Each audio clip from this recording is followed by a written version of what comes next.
All right, all right, all right. Welcome everybody. Welcome to the special edition of HighLevel Experience podcast. I'm so excited to have you all here with us today.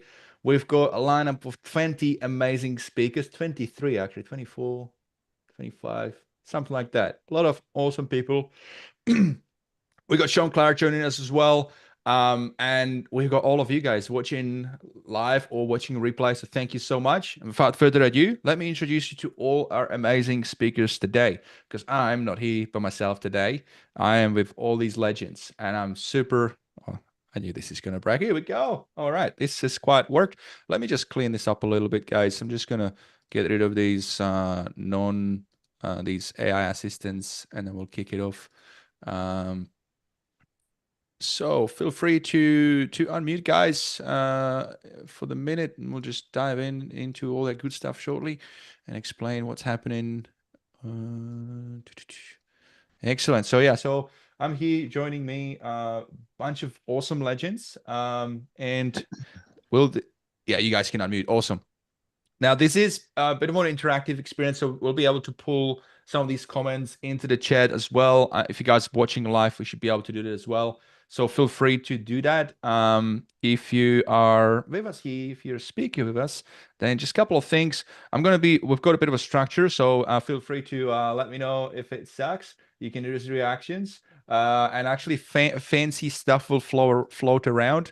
Like we're flying, we're high level, we're going for it, so we can do that one. Yeah, Facito is already at it. So funky stuff's happening there. Make sure that you guys that are on this as speakers, make sure you keep your camera on. So you just hit that little thing there. There it is, and then that'll do it. You know the drill. Now we're gonna get started real soon. We're gonna kick off with Sean, because he's a busy guy and we appreciate him being on. So if you have any questions, put them in the chat. If you guys are watching online, if you're watching us from YouTube, if you're watching us from Facebook or LinkedIn, put your comments in the chat. We can see them here, and I'll be able to spotlight them. And then without further ado, one more thing I wanted you guys to let you know. This is international. This is very much international.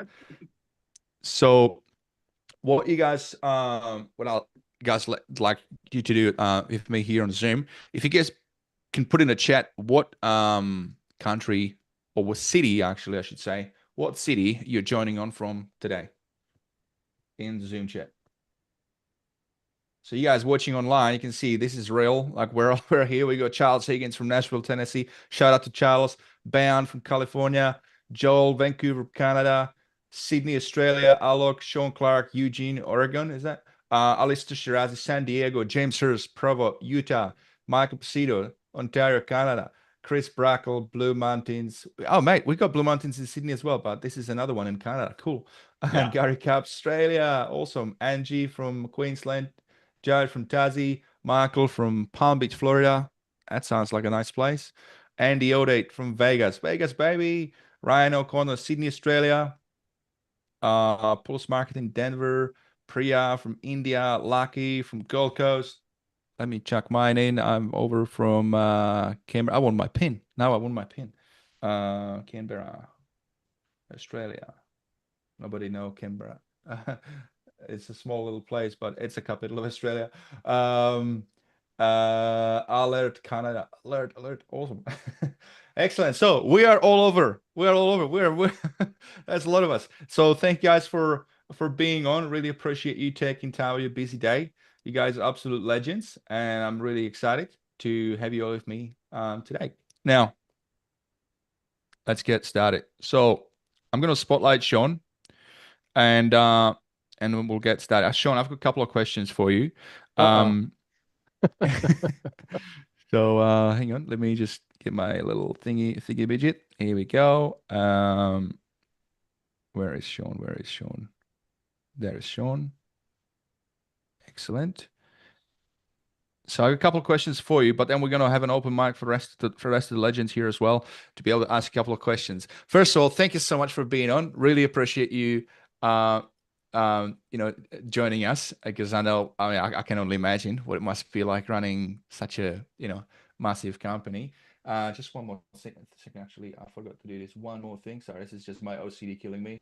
I'm sure others can relate. OCD is a real thing, isn't it? Uh, all right. So thank you so much for being on. I really appreciate you. I've got a couple of questions, but I want to kick it off with the first one. What goes into putting such an epic event that you guys just pulled in Dallas? What goes into it? Gosh, that is a really great question. I think what's cool about it is it's all um, put on basically by our team. So our team plans the event, runs the event, staffs the event all the way through. And what's cool about that is they all have day jobs, right? So this is something they do in addition to what they normally do. I would say it takes about almost all year to plan. So it's a pretty big lift. But it's cool because it's also the most fun we have getting together all year with everybody. And I would say we always try to make it a reflection of what we heard we could do better or differently from the previous year. So kind of like we build our software, it's kind of a fun situation because hopefully we're kind of bringing out something that got asked for last year and this year, or trying something new that we felt like people wanted. But it is an absolutely massive, massive undertaking. But it's a lot of fun to do. I don't know. I will say when it first got proposed many years ago, I was scared out of my mind, but now I look forward to it every year. Let me tell you, I mean, it's such an epic event. Really, I've been to a bunch of events and nothing beats it. And the other day I was talking with a guy from India who's got like a big VA agency, and he says, "This is the first time I went to a conference." I'm like, "Oh, mate, you've raised the bar high. I don't think nobody else is going to beat it for you." Now you have to go to high level every day, every time. It's such an epic event. Yeah, really, really cool. Every time I go, it's really nice to meet all the friends and meet new people. If you guys are watching, I highly recommend it. It's worth a bit of money. It's cost a bit of money, but it's worth every dollar. So thank you Well, the so good much. I news want is to say, we yeah. net lose money on that event, so don't worry. We're not taking your money and making money off of it. We net lose money, so don't worry. We put it all back in and more. So Yeah, look, I mean, this year you've raised the bar again. You went in a different venue. I think it was really good decision. A lot more space. I'm sure everybody else can agree that there was. I mean, great for vendors especially. No longer you had that little like a hallway. It was just like really open. So yeah, well done. It's epic. Now I've got a couple more questions for you. Just with the with all the mountain of all the features that you guys drop. That's like that's not usual for companies to drop them all like that at once. Um, and you just announced a mountain of these. If you had to sum it up, what's like, I don't know, like what's like the main storyline of these new 2025 well, that's a level up good question. I releases? mean, I would say it's a good combination of AI and actually product maturity. I mean, I think one of the things I'm most proud of, honestly, is we spent a lot of this last year working on bringing the product up in all places to something we felt like could really compete with the biggest and baddest out there. And I think the team has done a fantastic job of that. When I saw the new builder drop, I was as excited as everybody else because I was as surprised as everybody else. But I was the most thrilled to see the reaction we got from our customers because I just told me the team was firing on all cylinders. Anytime you go big like that, you're gonna be imperfect. But I have to say, just overall across the whole thing, the amount of maturity I saw was really the most impressive thing for me.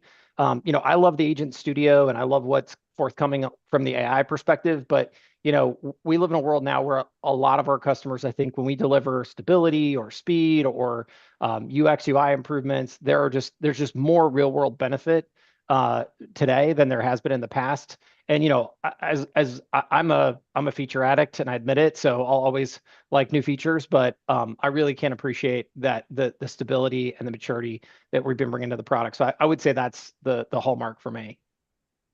Yeah. They are epic. And I got to tell you, I've already been digging into that new contact view. I've been showing it to my clients. For me, I've been begging for this for years. The ability to click a button and have an expanded version for email.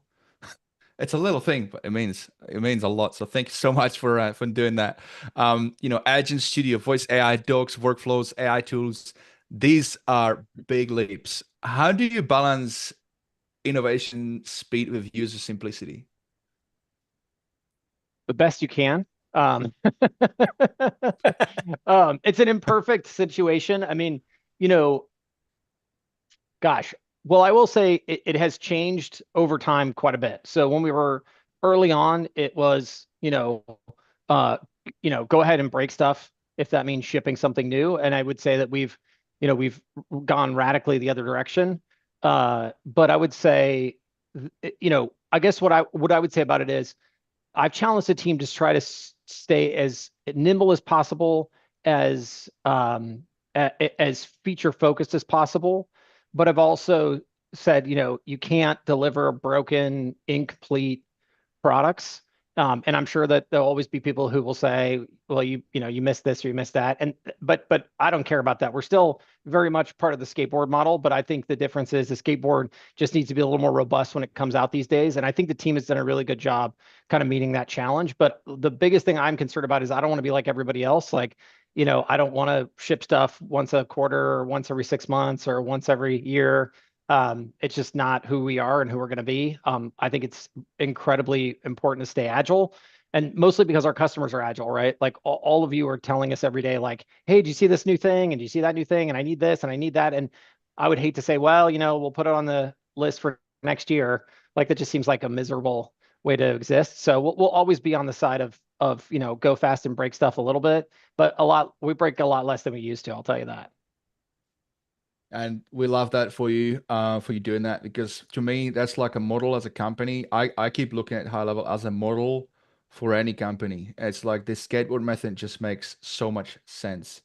And I would also say it's probably even non-negotiable at this point. Just like the rate of innovation is just way fast. So it's really the speed is the name of the game these days. Is you blink an eye and then like a month later you're already behind on the tech side. So you guys are on the right track. What you've been doing for the last 5-6 years, I think 2018 when you guys started, since it's just that track record just shows the model works, and we really are happy for what you guys do for us. So it's brilliant. Thanks. What's Well, been we're thankful to all of you. I mean, we wouldn't be here without you. I mean, the thing that still holds true to this day is, we don't wake up every day and think, oh, we know what to do. We have no idea what we're doing that day. So thankfully, all of you were there to show up and tell us what to do and how to do it right. So we're very appreciative of all of you, because we wouldn't be here without your counsel and your coaching. what's been the You're hardest welcome, production Sean. decision you Anytime. Let's open it up to the room. Let's open it up. I just feel like I'm taking the spotlight here. So let me get the Sean, folks here into the room. Sean, it's Chris Brakel. I just wanted to jump in and speak to the maturity of the product. I love the quality of life improvements, because when I think about the innovation that is going to continue to be stacked on this platform, if you don't clean up a bit of the code debt and everything else sitting there and the UI debt and everything else, it starts getting crowded, and really Yeah. painful for the users to adopt these new features quickly. Yeah. So I love that we've got this quality of life change where users are going to take a week or two to kind of like get in that muscle memory that's there. And I think that'll accelerate our entire user base's ability to grow with this tool set. So I really do Agreed. thank you for taking that on. It's always hard to balance and always hard to get that done in product management, because the new shiny stuff are what you compete on. But I really feel like someone was making the right call here to get the quality of life stuff set up so you Yeah, can we're grow up not and done. Don't worry. And customers can. and I would say what is also cool behind the scenes, like we just hired a brand new head of product. His name is Sean Kim, and his mission is to really help us continue to raise that bar. And across the board, a lot of our leadership hires are kind of around this idea. Um, just because that's not my skill. So, but I respect it. So we wanted to put some people in place we felt like could continue to hold that high standard and do so kind of out of the gate versus having to go back and clean it up later. So don't worry, we'll continue to clean a lot of stuff up, and we'll also continue to just set a higher bar for our initial launches. And I think you're kind of already seeing that, hopefully, but I think you'll just continue to see it, because I agree with you. I think we want you to be able to sit our product down next to anybody else's and feel really confident in telling your client that it's going to be robust and it's going to scale and it's not going to go down, because there's a lot of value in that. Awesome. Sean, you built one of the fastest growing SaaS companies in the world. What's been the biggest leadership challenge scaling from startup to global brand? Ooh, that's a good question. Well, first of all, I don't feel like I built it. I feel like we built it. Um, I really, I do say that in all seriousness. I really would not be here without all the amazing people, both internally and externally, that I have the pleasure of working with. So, but I would say the biggest challenge over time, was figuring out who to trust to do the things that you were doing a minute ago and that you felt really good at, but you realized that over time weren't going to scale very well. And then even things that like maybe you were sort of like half good at, but you just felt like would be really hard to hand off to somebody else. Um, but realize you kind of had to do that in order to scale. And honestly, making mistakes, like knowing like when you hire that person, like you know, you're going to make some bad decisions and you're going to hand off to some people that do bad things, and they're going to impact your customers in negative ways, but sort of realizing like long term, that's like the only process you can figure out to go through in order to kind of get to the end where you do find someone who's really amazing at it. And in my case, almost all in all cases better than I am or ever was at it. But and then finally start seeing the results. It's a big long transition process, and there's a lot of pain and suffering in the middle where you make dumb choices or they make dumb choices, and you still have to sort of own up to them. So still operating in like a startup phase, and you are true to the core of that skateboard method, not just with feature releases, but with hiring stuff as well and running the business. That's epic. I think that's I really love it. important, actually. I mean, as you get bigger, you get a lot of people who tell you, you need to be different or hire different people or this or that. I've hired plenty of people with really fantastic looking LinkedIn resumes that were really terrible. And to be fair to them, I don't know that they're like terrible. It's just they kind of show up with their own playbook and then they try to run that playbook. And if that playbook isn't your playbook, like it doesn't go well, and bad things happen. So, I mean, hiring for a cultural fit is as important or more important than hiring for a skill set fit. At least that's been my experience. Yeah, I'm kind I of love curious, it. Sean, as you're going through and hiring the next level of leaders for high level, you kind of talked a little bit about it, but a little more on how you decide if someone's going to be a great fit or how someone's going to be successful, or what do you look for in those hires? Sure. Yeah. Okay. So first, I don't hire anybody because I suck at that. So first, find people who are really good at hiring and have them do it. But to be fair to those, even my best people, so like all of the really, just so you're aware, anything that's like hard or of consequence or looks like it's really well done in this company, it's probably Robin or Varun who did it, not me. But if you were to ask them, I think they would still say, you can spend a lot of time talking to people, but at some point, you just got to put them on the job and see what happens. Like, um, I have yet to see anybody do better than that. And it's like the hire fast, fire fast. I don't know. They're stupid saying for this crap. But the reality is that it's just like you I just I would just say I've never met anybody who can hire perfectly out of the gate. And I think if you go in with that mindset and you just like try to put that person in the fire as fast as you can and just see how they perform. Like that's the best I've ever seen anybody do. And yeah, you're gonna like we had bad hires. Like we had somebody who we hired who had a really smoking great resume on the customer service side. And I thought she was gonna I thought they were gonna scale customer service to like amazing heights. And to be fair to them, I think they did great in their previous position. They just came into our world where culturally, in their previous role, maybe they were hiring like 5 people a week. We were hiring 50 people a week, and they just couldn't keep up. And they just couldn't wrap their head around the fact that like they were going to have to do things they felt uncomfortable doing. And just over time, what I found out, sadly later than I'd want to, is that especially with customer service, like if you back up in customer service, it's not like you just impact the next person, you impact everybody, right? And like that. And so when my DM started blowing up, and then for a long time, I was like trying to ask questions, and this person's like, "Don't worry, I got it." But really, it was like there was like a massive fire burning behind them, and they just couldn't come out and say like they were failing because I think they felt like that was their job. So that was a great example where, as hard as I could to say like, "Oh, don't worry about it, I get it. We're kind of crazy here. Like, pull out all the stops. Like, do whatever you got to do. I don't even care. Like." if we have to get a temp agency involved, like, I just don't know, but you just cannot have people not there to answer customer questions, like make it happen. They just couldn't figure that out. So, but I mean, going back, like everybody, I had lots of other people talk to this person and they thought they were great and their resume is smoking awesome. They just didn't work out. But how could I have seen that around the corner? Looking back, I don't know how I could have done any better. They had been in the industry a long time. They interviewed, like I always say, like interviewing is kind of like a first date. Like if you suck at interviewing, like that's like you're really bad, right? Like no one goes on a first date and it's like, I don't like to shower that much. I snore really bad, right? Like, I curse like a sailor. No one does that. And if Maybe you we do, should, the you're world to be a different well, I place. mean, that is the ironic part, right? But the reality is that's not how we operate as people. And so people who interview, they do the same thing, right? So I always hate interviews because I'm sort of like, in fact, what I do now, to be fair, is I try to show up later down the line, and my goal is to get on and be like, hey, what do you want to ask me? Like, what do you want to ask about the organization or whatever? Because a couple of things. One, I want it to be a great fit for them. And then two, it is interesting. I learned a lot. Like, did you bother to figure out who we are or what we do or how we do it or why it's unique? And you kind of learn a little bit of that. And I think some of that tells you a little more than not. But I just think it's okay in this case. I would just say it's an imperfect process. I've never seen anybody do an amazing job at it. I don't think it's possible. And like our skateboard model everywhere else, that's what we do here.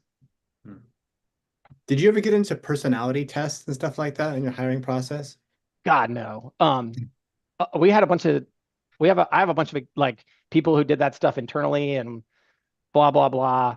But I mean, it doesn't help me. So I don't know. I've learned over time to try to like, I respect the fact that it could enable other people in my organization to do something positive. So I try not to hate on it too much from their perspective. Like if they think it's valuable and it helps them, that's great. Right. But, and they can even, and I'll even participate. But in general, I have zero belief in it. I mean, I'm like, whatever, I don't care.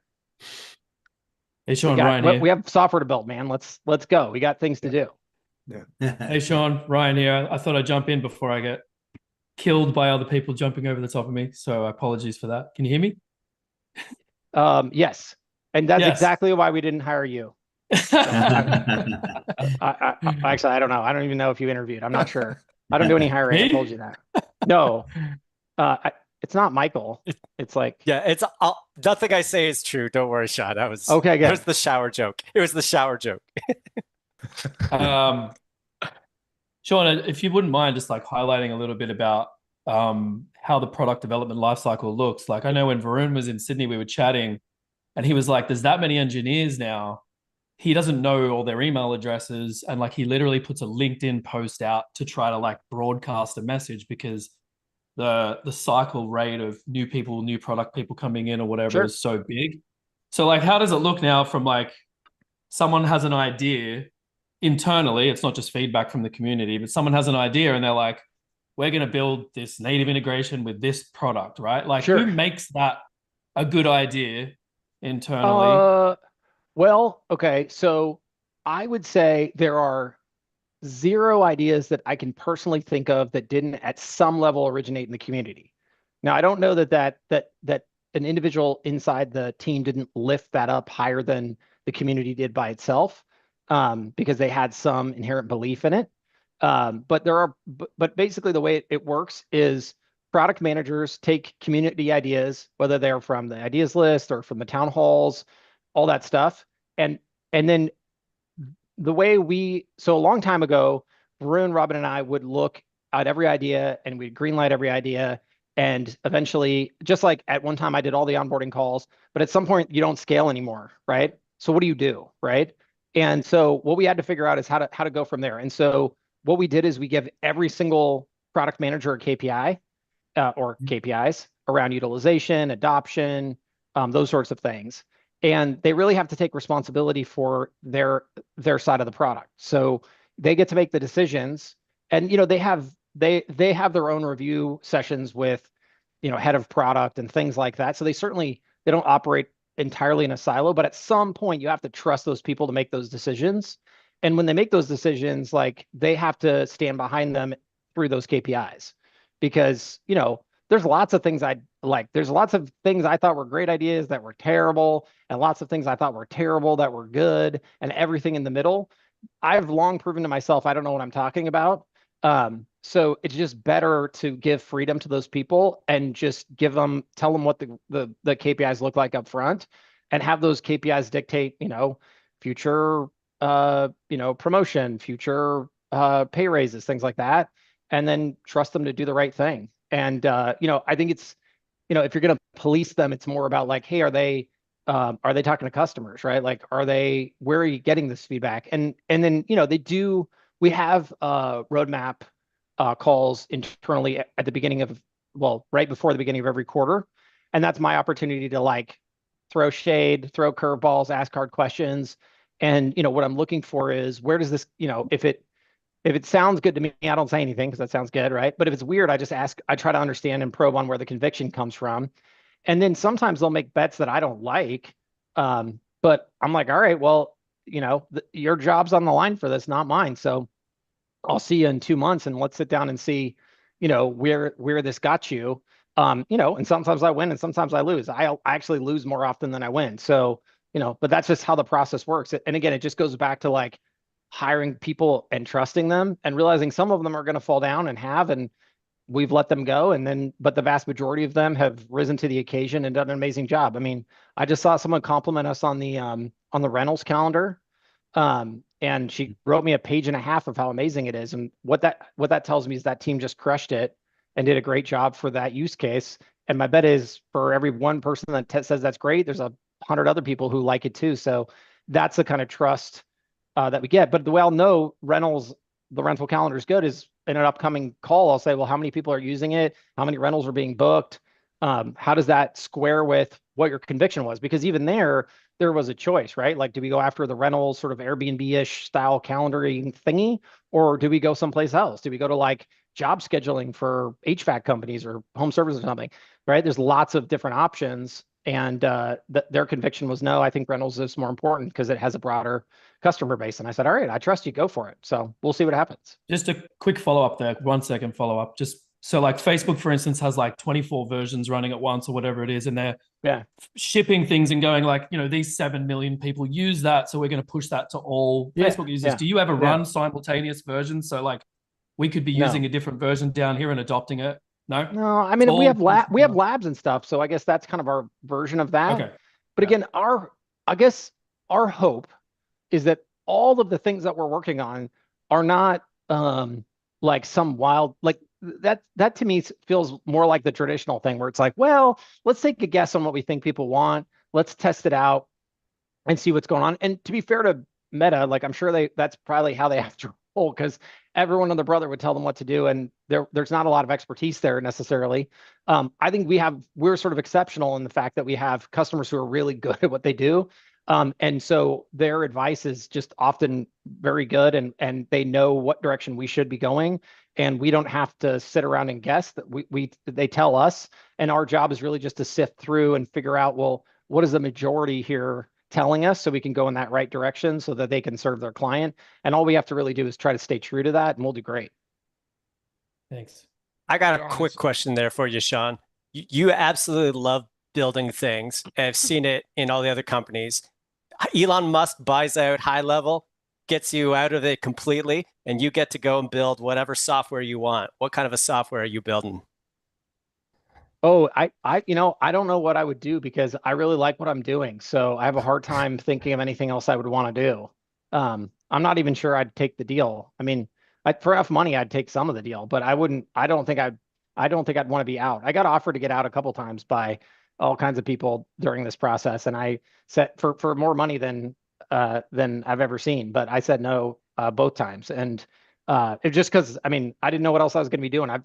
I've worked at this my whole life. I'm doing the thing I've always wanted to do. So I couldn't imagine doing anything else. Otherwise, I'd be very bored very quickly. I mean, there'll be like a hardcore month there where I'll probably go on vacation or something and woo, yeah, woo. But then a month later, I'll just be sad and crying at home. So I'd much rather be doing this.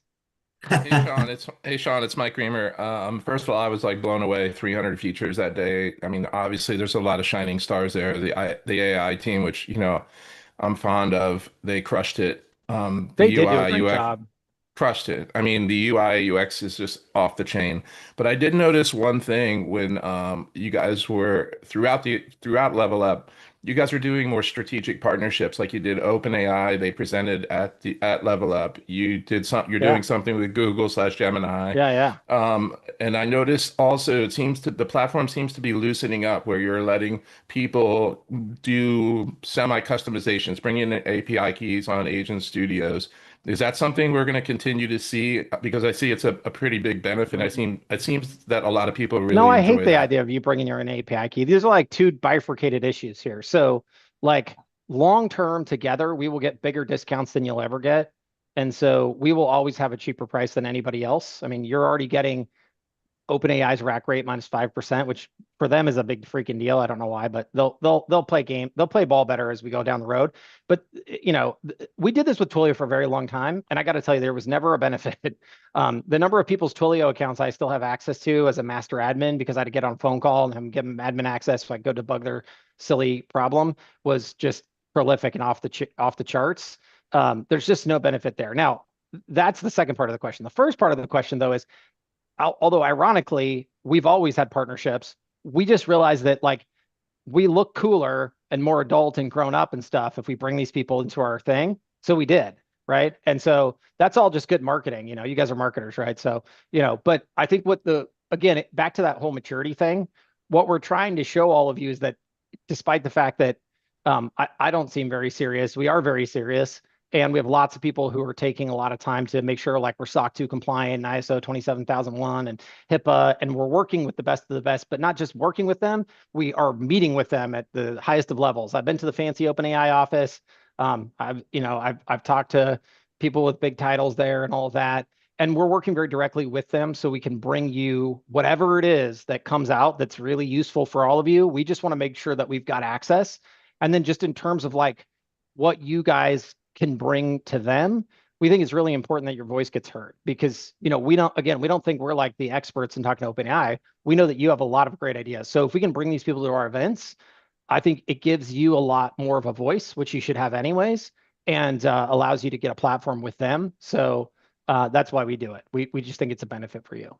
I found it very beneficial, That's for just Red sure. Bull. I mean, I hope you know that. I found it very beneficial, Sean. I mean, the presentations that the engineering team did from OpenAI was a I great thought so session. too. I thought so too. I was impressed as well. And then again, by the way, events at gohighlevel.com. Any feedback you guys want to give, any speakers you want to see next year, like we're really excited to do what you want us to do. You tell me who you want to see, and we'll figure out how to make it happen for you. Thank you. Well, Sean, I want to bring it. I got a question for you. Sorry, go for it, Andy. Sorry. So at what point so it seems to me that a lot of your focus is on product today. Would you say that's true versus sales and marketing? Yeah. Or is it the other way around? Yeah, because I'm a product guy. I'm a product and engineering guy. So I don't know how to sell or market. So who was responsible for sales and marketing out of you, Varun, and Robin? Oh, definitely Robin for sure.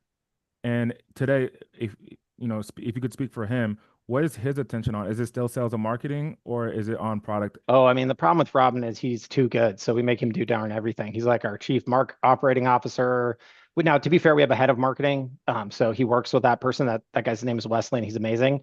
But like, if I personally want to know something sales and marketing related, I will go to Robin first myself. He has his pulse on all that.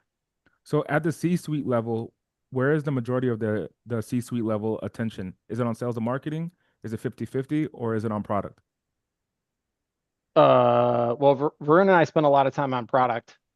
And Robin spends about 25% of his time on product and 75% of his time on operations, and sales and marketing. Although sales is a funny one for us. We actually don't think of ourselves as having a sales team. The closest thing we have is like an affiliate team. We do have an affiliate land team these days, so that is a quasi sales team. But it's funny because they call and say, "Hi, I'd like to give you money," so it's like a little bit different. But ultimately, it's but he owns that team, so it's like Austin is affiliate, both land and expand, and also some other stuff, and then Wesley's marketing, and then Robin sits above both of those folks. But I mean, we don't really operate. Just to be fair, we don't really operate like a traditional C-suite. Like I don't have like a defined set of roles and responsibilities, and Varun doesn't have those. Like we roam all over the place. I mean, Varun roughly owns dev, and Robin roughly owns this or that, but we're always getting in each other's business all the time, and we roam across the org all the time because we all three together want to see the best outcomes. And if we feel like we can add something to some place, we go and do it. We don't wait around. Last question here on the KPI that you were mentioning earlier. Yeah. If the product team or whoever you give KPIs to, are you giving them coaching if they miss their KPIs? Well, Or they are have you a boss, right? They have like a head of product. And I mean, at some point, so it all depends on where you're at. Okay. So like as a realistic thing, like you could sort of take a snapshot in time, but if you think, but these things evolve, right? So early on, we didn't have any KPIs and early on, we didn't have any product managers, right? So like, as you bring people in over time, you sort of like, you give them a lot more leeway at different points because you sort of like, if there wasn't KPIs before and I just give you KPIs, it's like you kind of need some time, right? And then just so slowly over time, you're kind of like turning up the heat. And so at some point, you're like giving them coaching because you're like, well, this has only been happening for a couple of quarters, maybe, and this is kind of a new motion. And it's not really fair to ask them to like go from just because the biggest challenge for us, right, was like, how do we get just a product manager who can take a list and run it down? Like, you don't have to think, you don't have to like be creative. I'm going to tell you what to do, and you're going to go take it to the team and you're going to make it happen, right? That was motion number one. And once they were really good at that, then it was like, okay, now how do we get them to make their own list? And that was a new motion for them. And then from there, it was like, okay, now you're making your own list. Now, how do you make sure that the list you're making is actually a good list versus a bad list, right? And so it was over time, a lot of this stuff evolved. Now, today, if you walked in from the moment you looked at the job description, it probably says, hey, you will be held accountable for KPIs. But we also have levels of product management now too. So I would say probably across the board at the highest of levels, if you are a head, whatever they call them, top super duper product manager, like you better have your game face on. Otherwise you're going to get fired. Like there's no coaching for you. Like, you know what you're doing, you know what the objectives are, you know where you're supposed to go. And if you can't do it, sorry, like you're at the top of that product. Like you're the leader of that product. You better do that job. It doesn't mean you have to be perfect or anything. Don't get me wrong. We're not like nuts, but you can't be like way off in the woods doing stuff no one wants or cares about, or the execution of it can't be terrible and you put out something that's a piece of garbage. Like those things will get you fired at this point. But again, it's a continuum, to be fair. So if you're thinking about this from your own org's perspective, you got to realize where you're at in the run, because you can't go from nothing to like you're fired because you made a mistake. You really have to be super gradiated, and you have to do it slowly over time. And if you do, I think there's a cool trade-off, because you do, as you bring up the expectations, you also bring up the level of freedom you give. And for the right people, like, it's amazing. You'll attract real winners that way. Phenomenal. Thank you. Yeah. Brilliant. We're going to give the mic to Charles. You were next. Yeah. Sean, great to see you as always. Hey, Charles. Thanks for everything, man. Your feedback's awesome. Appreciate it. Well, and that's, I'm a product guy. I love product. But one of the things that I really feel has been super special about HighLevel is the town halls. Everybody knows I love some town halls. I love the town halls too. They're awesome. From the beginning, starting out 2018, it was a handful of people kind of going over updates, ideas, and it's, grew into a monthly call, and then it grew into a 1 day, a product a day, a couple times a week. Now we're up to 2, almost every day of the week, as the product is just getting bigger and bigger. There's more to talk about. There's more updates, refinements. And it started to pick up attention. A lot of us are pushing people to these town halls. That's good. I'm glad to hear that, by the way, because early on I was wondering, do we just get a bunch of super experts in there, and then do you end up having to be careful? Like you get people in there who are super nichey, and then you have to tell your product managers like, well, be careful, because just because that person says this one thing, you don't necessarily want to build that, because maybe it only works for them. So I'm glad to hear that more people are going. Yeah, and that's kind of around my question. So as the product keeps expanding, we're already up to 2 calls a day. Obviously, this takes time away from devs, product managers, miscellaneous people on the team. But it's been such a great benefit. From what I've seen, interactions I've had with product managers and devs. How do you see this expanding as the product continues to get larger? Do you see this expanding maybe into even something else where you have, okay, these are the people that we feel like they best match our thought process through these town halls. We've watched them, we've listened to them in town halls, and now we start to create these little advisory panels maybe for that are just about one particular part of the product. How do you see this expanding? Because obviously at some point we've got to, maybe change it again. There's never been a master plan, and there probably never will be. So I'm open to all things. I couldn't have told you before we had the town halls that we're going to have the town halls. So the answer is I have no idea, right? I think the current structure as it stands is actually very scalable, because as the product splinters, the product managers will splinter, and you'll get, like you said, more and more calls.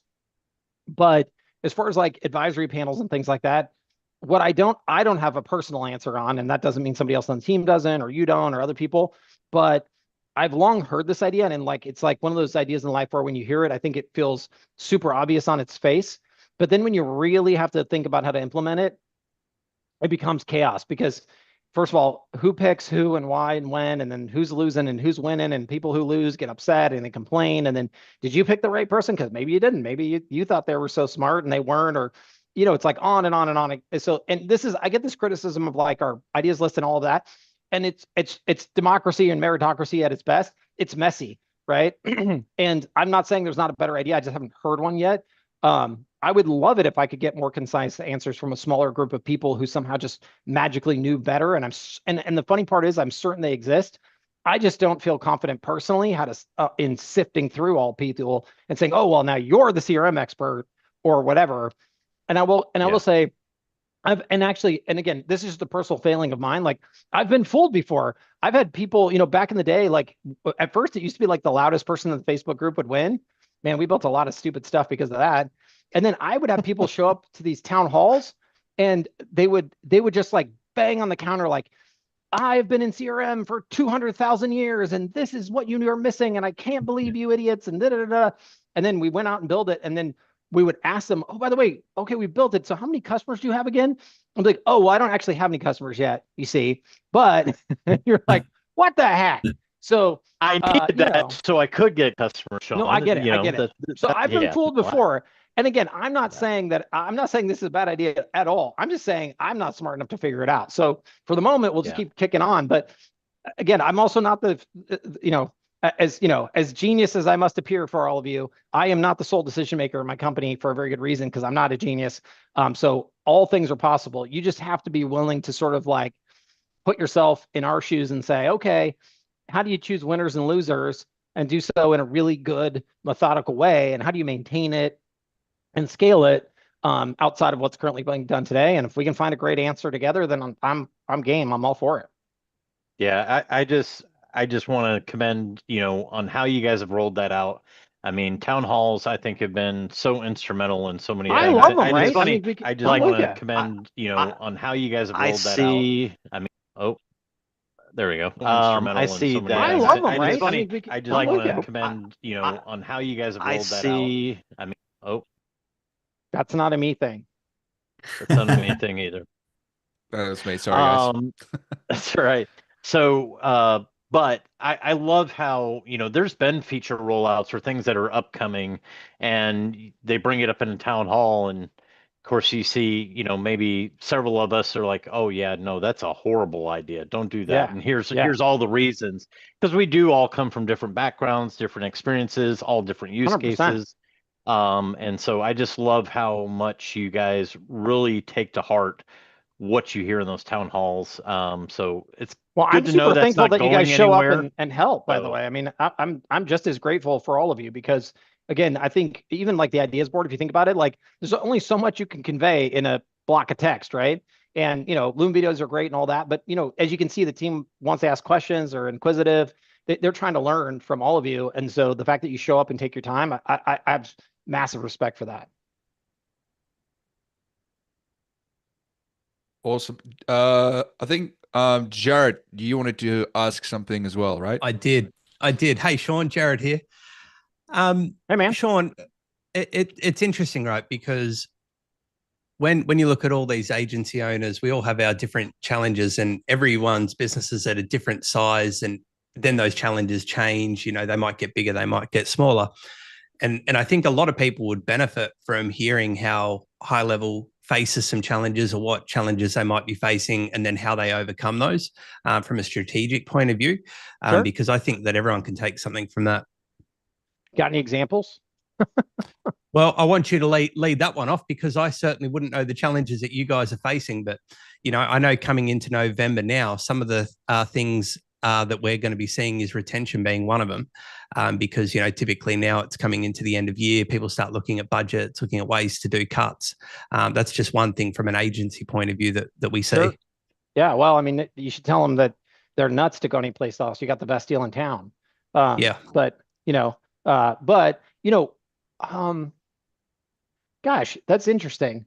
I'm sure we have challenges all the time. I guess I just think we see a lot of we try to see the opportunity, I guess, in a lot of those challenges. So I don't know that we sort of see them so much as a challenge. The question is, like, how do you just create the opportunity out of the thing? So, like, you know, and we're very incremental in how we do it, and we're not very structured. And I think that flexibility makes makes things that do come up feel a little less heavy. You know, like, we're getting sued by a couple of people. You can go look at it. It's all public and stuff. That's a real bummer when that happens. But then you learn, like, wait, you know what? It's actually an opportunity, because some of these people, oddly enough, are doing it to get your attention, not because they're accusing you of something so that they can get you on a call, so they can try to get you to do a deal with them. It's very weird. I don't get it personally. It's not how we behave. But when you start to kind of see those things a little differently, they can go from, like, oh, that sucks, to, like, oh, well, wait a second, you know, how can we work this out in a different way? And you know, and sometimes, you know, you just have to be like, no thanks, not interested in doing a deal with you, and we'll just have to fight it out, and you're going to lose this anyways. But, you know, at the end of the day, it also could become an opportunity. Like, you know, it could also show that, you know, certain people behave differently, and some people respect that and some people don't. So, you know, I think for us, I don't know. I'm trying to think. I know what you're looking for. I'm trying to think of a challenge I have. I'm sorry. You know, again, like, it was really challenging, like I said earlier, to give up a lot of my previous roles. It's always challenging, like, when people I mean, I still get hurt feelings every time someone says you suck in the Facebook group. You know, so that's a challenge for me. You know, learning how to, I would say, but I do that a lot. I learn how to, like, take the punch in the face and turn it into an opportunity, because I often find that people get angry not because they actually think you suck. They just are, like, hurting, like they have they're like, you've caused them some difficulty, or they're running into some difficulty. And the opportunity there is, if you sort of, like, you know, like, cry in the corner for a minute, like I do, and then you come back and you're like, okay, wait, how can I help this person? It's amazing how lots of those things can very quickly shift into, you know, maybe they just didn't understand something. You get them help, and then all of a sudden they're really happy, and, you know, you feel good because you've helped them. Sometimes people even apologize for being jerks. Is amazing, you know, and we're all like that. You know, we're, like, all human. We all do that in our own place. And so, I don't know. I mean, there's lots of structural challenges, you know, like trying to figure out how to do a better job every day. It's super incremental. And we definitely have setbacks all the time. Like, you know, where you're hiring, who you're hiring, how you're training, you know, is the AI chatbot doing a great job for customers? Yes, no, you know, like, you know, did we under deliver on something? You know, how did that bug happen? How did that outage occur? You know, those things happen. But I guess what we do is we just sort of take them on as a challenge and work the problem and try to figure out how to get around it and how to get over it. But we don't really, I don't know, we don't let it set us back very long, I'll tell you that. Yeah, I think that's one thing that I've always liked, is the adaptability, because even when we had the SaaSpreneur in Sydney, you know, and we had Q&A, there was probably about 5 or 6 things that people like, it would be great if this was a thing that was sorted out, or it'd be great if this could be done. Yeah. And then you guys are like, yeah, cool, we'll have a look at that. We'll get it sorted out by the end of today. Done. You know, and to have that kind of connection even like separate to the challenges. Having that kind of floor to have that conversation is fantastic. I know I had some issues with some phone numbers going incognito on my account, and then tagged in a few people, and within a few minutes we had people dropping in DMs, emails, and things like that. So I definitely see how you guys jump in there, and it's just great to hear. I think that, regardless of size, you're going to have your challenges. It's how you look at that, and then turn that into an opportunity, which I really like how you've highlighted that.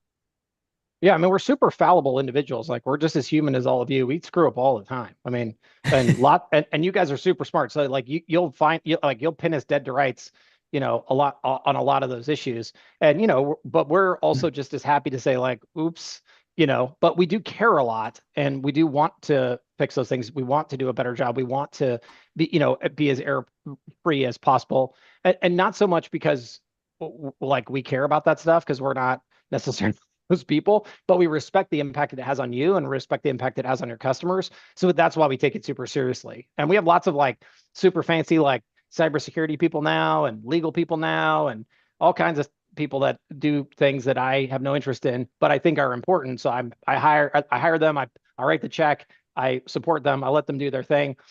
There's lots of stuff I'm not a big compliance guy. I know you probably figured that out by now, but I get that a lot of you live in places where compliance is really important for whatever reason, and we want to drive harder on that stuff. I mean, we're putting a ton of money into whatever that SOC 2, and then data, whatever it's called, putting your data in your country, all that stuff. Like, we're taking all that very seriously, because we know that you guys get meetings with regulatory folks, government agencies, things like that, where they're going to die on that hill, and we want you to be able to win those contracts. So we do work very hard on that stuff, and we do care a lot about it. So, but we don't really, I guess, when you feel like you're working every day in a partnership with your customer, I think it changes the conversation a bit. Like, we just feel like we're getting feedback, right? Like, we just feel like we're ever improving. We don't really feel like we're like delivering an end result and then expecting you guys to say, oh, that's perfect.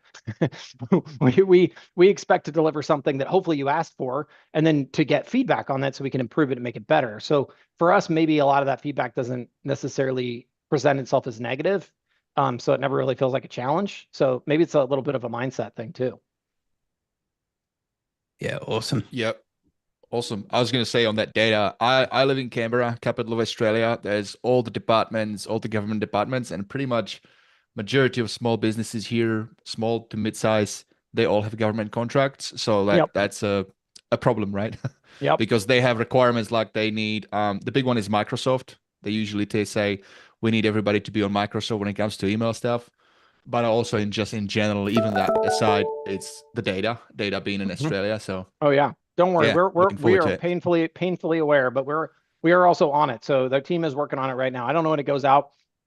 I don't know if it's Q4 or Q1 or whatever, but I'm sure there's a town hall on it. Or if you want, you can bug Varun at gohighlevel.com. But it is something the team is very much working on, and Varun actually is spending a lot of his own personal time on it just to make sure that when it gets done right. I'm not worried. I tell you this, I hear from some customers like, you guys, you don't have this, in our HighLevel version or whatever, when I'm pitching to businesses, like, you don't have this thing. You know what? I stopped caring about that, because it's always just a matter of time. Well, there's that. And honestly, I always tell people, look, do not get into a feature fight with your customer, because you're never going to win. Because if they bought anything that has that feature, they're going to feel compelled to go to the mat on that, and you're never going to win that argument. Plus, it just puts you in this weird situation where you're telling your customer they're an idiot. It's just better to talk about outcomes. Be like, and it's ironic because in almost any other vocation, no one ever does this. You're not like, okay, Mr. Remodeler guy, do you use Makita tools? Because if you don't, I refuse to let I have some Makita tools in my garage and they're the best. Like, no one ever says that crap. They just want the outcome. And I think if we focus on that as practitioners, we are going to get much, much, much farther than focusing on features anyways. So like that's my advice, but you are right. We will eventually have it all. Awesome. Look, I just want to check in on time. I know you said initially you only had 20 minutes, and I appreciate you still being on. So yeah, do we have you for a little bit longer? Yeah. I think I've got five hard minutes. Okay, let's give it up to Priya. Priya, you were first, then you go Cece.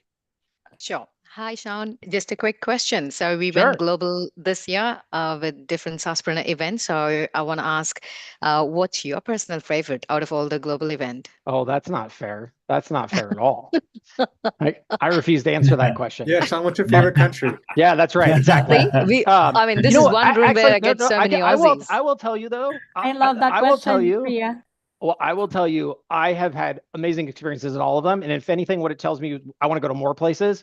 We have team members in the Philippines, so I went there for an extended period recently, the last couple of years, and it was awesome because I got a chance to kind of go behind the scenes with them and actually see a little more of the city and the history and all that. And there's a really killer fort. Well, there's like a cool fort there, and if you haven't gone there, you got to go. It's all part of World War II history. It's really neat, but at the end of the day, like what I would say I learned is how unique. I've traveled a lot, but I think when you travel for business and like just what you learn putting your feet on the street, it's just impossible to explain to people until you've done it. So like, when we went to Australia, it was really interesting to me to see how many people, like the whole Buy Australia concept is really big there, but it doesn't feel like nationalistic per se. It's not like a personal thing. It just feels like it's historic. It's like we all got thrown on this island together, and if we don't pitch in, and if we're not all like working together, like bad things are gonna happen. So we need to like be a team. And so I didn't realize that as much. And so so that was cool. And what it really shows me is, and we're working on this, but we're going to deploy a lot of international offices in small and large parts all over the place. So the UK, Australia, probably the Philippines, like all over the place. We have a Dubai office opening soon. And these will be small teams that they're not designed to, grow a dev team or grow a big, customer support team or whatever, but just having local support, because I can see the value of that as we become more international. So we can be on your time zone, speak your language, help you out, faster and better, and just do a good job, support you at events, things like that. So we'll definitely be more and more international in a very big way in 2026. Yeah, that you pretty much answered two and the second and the third question yourself. What was your plan for 2026, and what was your learning from Global 2025 was going to be my follow-up there's a questions. big world out there, and there is no business we can't help together with all of you. And so, we are throwing a lot of resources into. It's not just payments, but it's taxes, it's language, it's all of those things. And I also think having more regional support will help with all those little things. I mean, everyone in their own culture knows all the little things, and so you can't even name them most of the time because you take them for granted. But when you have people that are local, they get it. And so, we really are all in to do that, so we can help support all of you in your efforts locally, not just in the U.S. Thank you so much for that. I know it's No really worries. challenging to come to the land down under, so we love to see you next year. I can't wait. It was amazing. Priya, I'm excited for your event. Yes, Andy, let's do Ooh. it. Yeah, where's it at? We're planning in 2026. Oh, okay. All right. Yeah. We're getting all the Americans to Australia next year. That's a hard thing to do. It's a long flight, but it's worth it. All of you who are on the fence. Awesome. Well, thank you guys. Do we have time for one more question? Michael, one more do you have question. Sorry, Cece. Yeah, go. Yeah. My bad. Yeah, well, I mean, I'm just really curious because I mean, first of all, thank you so much for being a human, Sean. I mean, you're one of those guys that I really look up to in terms of managing like such a huge company.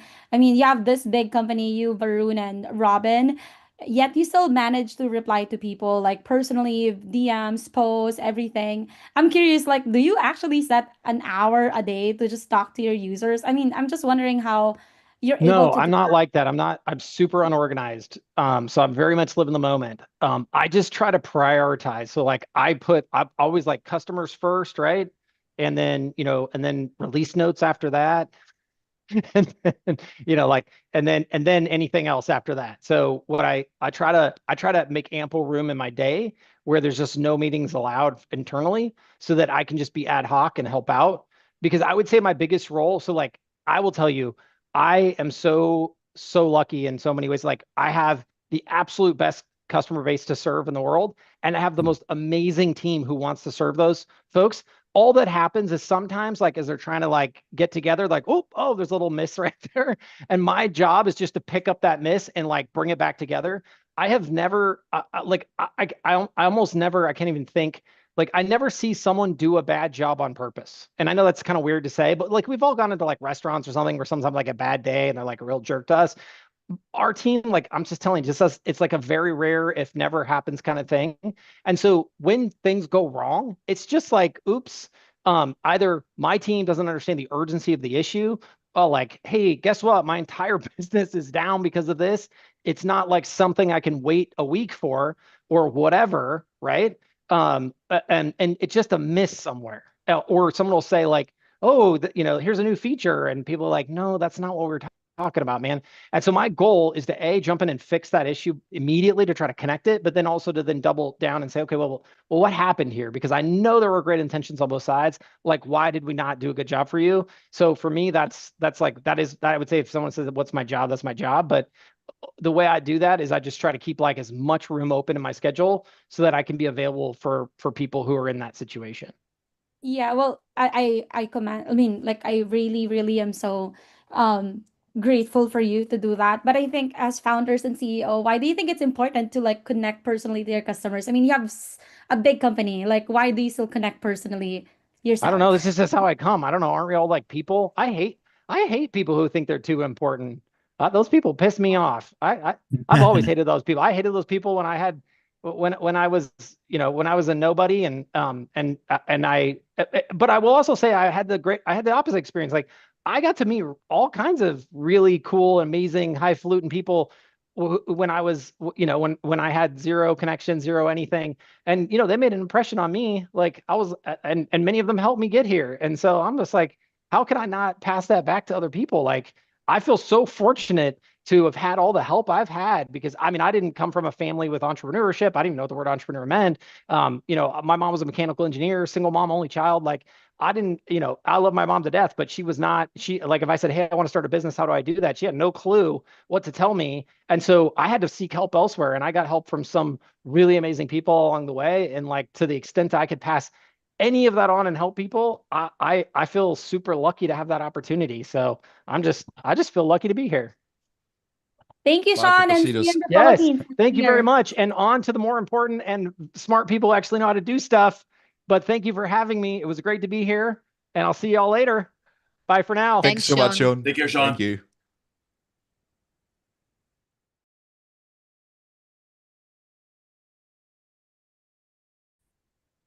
All right.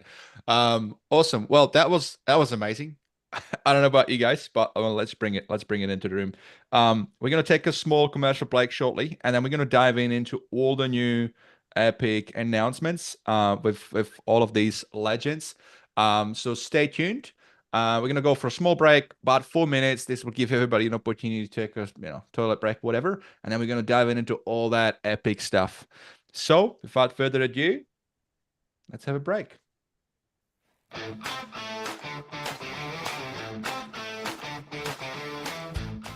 Hey guys, it's Gary here from MyCRM Sim. Quick question for you. What if you could get set up and start sending iMessage blue bubbles through HighLevel for less than $1 a day using your iPhone? Well, now you can. With MyCRM Sim, it's fast, it's easy, it's ridiculously affordable to get set up, and you can be sending iMessages today.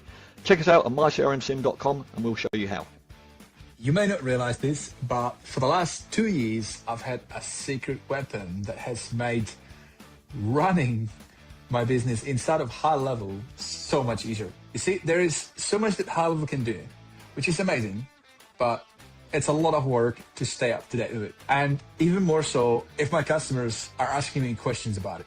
And this is why I'm excited to announce that our show is officially part of the HLPT Creator Network. This is HighLevel Pro Tools, an organization that I've been using to run support for my customers, as well as give me a ton of awesome epic add-ons that make running, launching, and differentiating my SaaS inside of HighLevel so much easier. Now that they're an official sponsor of the show, they've done something pretty bloody awesome. If you go to hlpt.com/experience, you can get one of their incredible tools absolutely for free. No purchase necessary. just for being a listener on the show. So head over to hlpt.com/experience, grab that free tool, and I promise you this is going to improve the conversion rates on your page. Check out all the other stuff that they offer and tell them that Pete sent you. Running an agency is tough, especially when you're buried in tasks that pull you away from growth. That's where VA Hub Pro comes in. They're one of the few VA agencies I trust when it comes to helping me find quality talent for my business. From GHL integrations to CloseBot, account managers, and executive assistants, VA Hub Pro plugs into your business like an extension of your core team. Personally, I've been using them for 3 months and it's been transformational. My VAs are pros. They show up, know HighLevel like the back of their hand, and help me stay in my zone of genius. And just for the HighLevel Experience listeners, they're waiving the $297 onboarding fee. If you want to focus more on growing your agency, go to highlevelexperience.vahubpro.com and grab your slot before they're booked out. You know what's wild? There's a smarter way to grow your agency and help more local businesses without adding more stress. That's what HighLevel does. It's your all-in-one sales, marketing, automation, and AI system. No more duct taping tools together or paying for 20 different subscriptions that barely talk to each other. I've been using it for 5 years with my own white level version, Stand Out from the Pack, helping Aussie businesses like Dimitri, a Canberra electrician, who now runs his jobs, quotes, calls, and follow-ups with our built-in AI employee. If you're an agency, HighLevel lets you do exactly that. Support your clients in new ways while building stable, recurring revenue every month. And if you're a local business, partner up with somebody who knows your market and your industry. If you're in Tasmania, my mate Jared from Boulder Digital, for example, has you covered. If you're in Canberra, that's my turf. Check out standoutfromthepack.com.au and we'll get you sorted. The point is, there's probably a high-level agency or SaaSpreneur near you. We're seasoned marketers, tech-savvy super nerds who love helping local businesses grow. We're global, we're connected, we're high-levelers. Now, I've got something really special for you guys. I've negotiated an exclusive 30-day high-level trial that's double the usual just for you. Sign up your agency through gohighlevel.com/vid or upgrade your existing plan, and I'll hook you up with over $3,200 worth of bonuses, resources, templates, and snapshots I normally give to my private clients only. So whether you're scaling an agency or leveling up your business, start with the right system. gohighlevel.com/vid or team up with your local SaaSpreneur and let's make business simple again. One platform, one login, no duct tape, just results.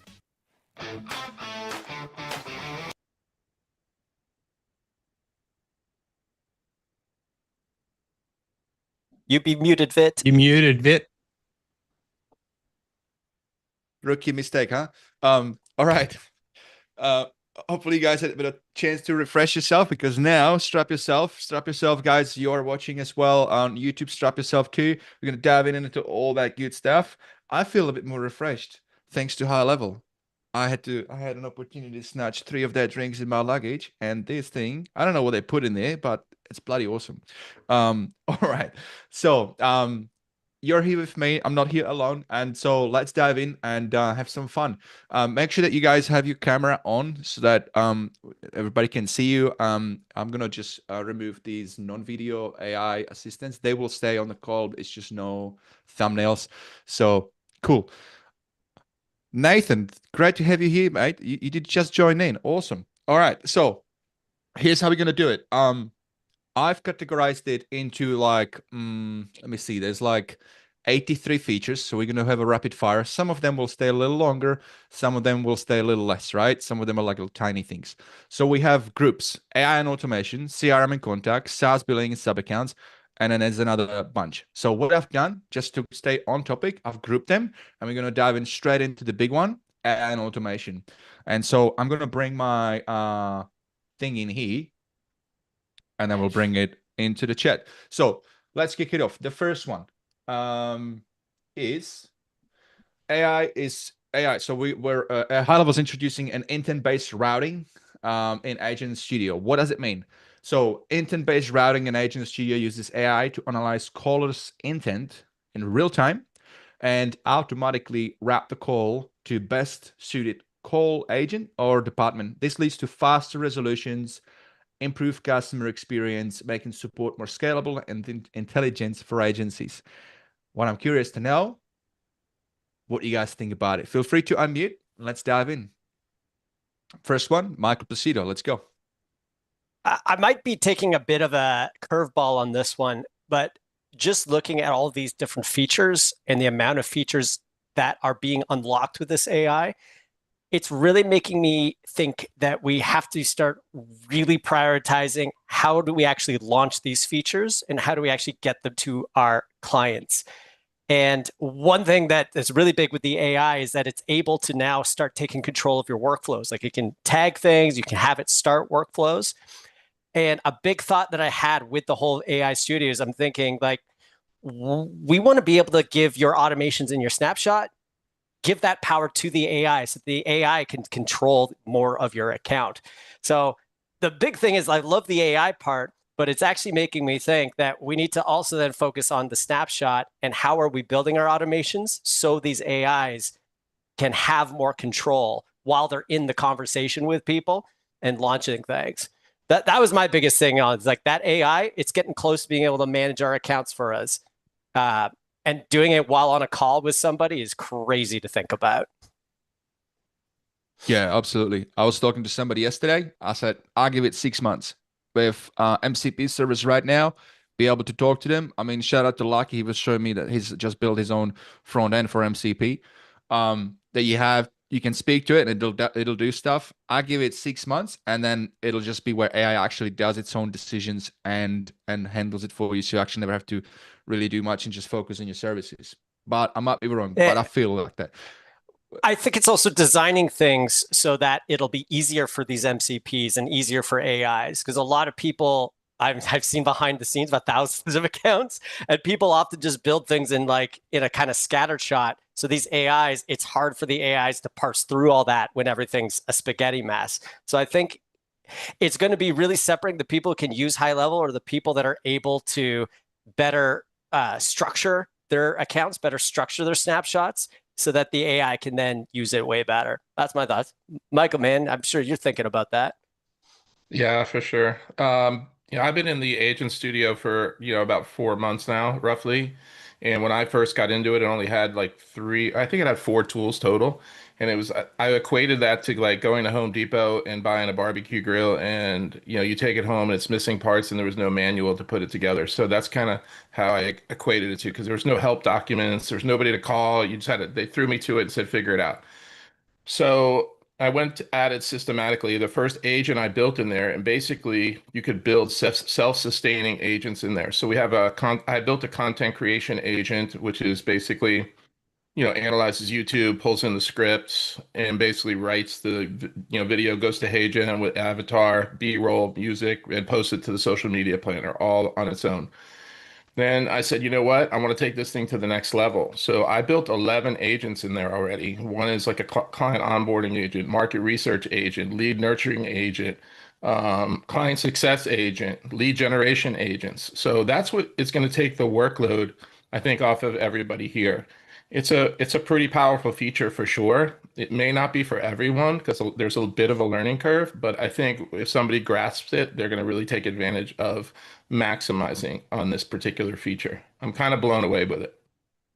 Yeah, and thank you for bringing up some use cases as well, because that's important. There's a ton of great features, but it's easy to just look at it and it's like, well, that's just the technical bit. It's important how we actually bring it and relay it into a plain language for business owners, because really that's where the magic happens. That's when they get it, it clicks, they sign up on your version of HighLevel and you support them and everything is awesome and everybody wins, right? Hey, Vit, the biggest thing too, honestly, and I'll turn it over to Charles. He's got his hand up, but basically, one of the huge feature sets here is that it's going to be integrated with every other piece of HighLevel. So to me, that's, amazing. That's the big benefit. It's like a synergistic effect. 1 + 1 = 3. So that to me is the killer part of the whole thing. Charles? Is that amazing or is that not scary? Sorry, Charles. It's amazingly no. Well, yeah, Charles is a little scary. Yeah, I agree. Well, and so I think kind of touching on, and Michael very softly hit this, but one thing I think is really important for people to realize, especially with this agent studio, is self-restraint. You have to find the use case.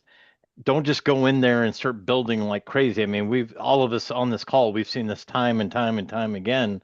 New feature comes out and we watch this agency get totally derailed. And so I think you really have to find the self-restraint in this. I was on a call with Michael the other day, and it's funny, you can do all these amazing things with Agent Studio. And I always try to look at some of the features. I'm like, what's the simplest way that I could actually create and sell a product or service based off of this new feature? How can I strip it down and use it at its very core and create a sellable offer? And I told Michael, I was like, think about how many times we hear of companies, and I was just in a group chat today that was talking about it. They have intellectual property that they need to be able to get out to their employees, to their internal staff. All this documentation and quick answers, for offering support to their customers. We'd love to be able to use a large language model. The problem is it exposes that IP to the entire world.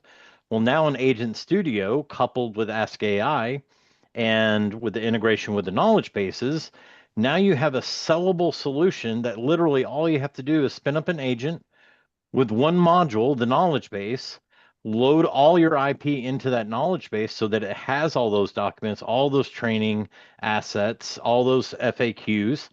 And now you've just created a huge asset to these companies that can't afford to go out and build a localized model to protect their IP. And that's an offer all in itself. And it's literally just taking the smallest pieces of it and leveraging what they've been able to provide. And that's the power around constraint. And that's kind of what I mean by that is, yes, you can go do, I love what Michael's doing with it, doing all this original content, taking, what's trending, turning it into content and generating it through different APIs and MPCs. But it's really have the constraint to know what your customer needs and deliver on that service or product. It doesn't mean you have to blow the whole feature out of the water, use every bit and piece of it. Think about what you can deliver. And that was one of the things I loved about the Agent Studio. Coming from the corporate world, I was like, man, boy, wouldn't that have been nice to have, several years ago. I literally posted about that.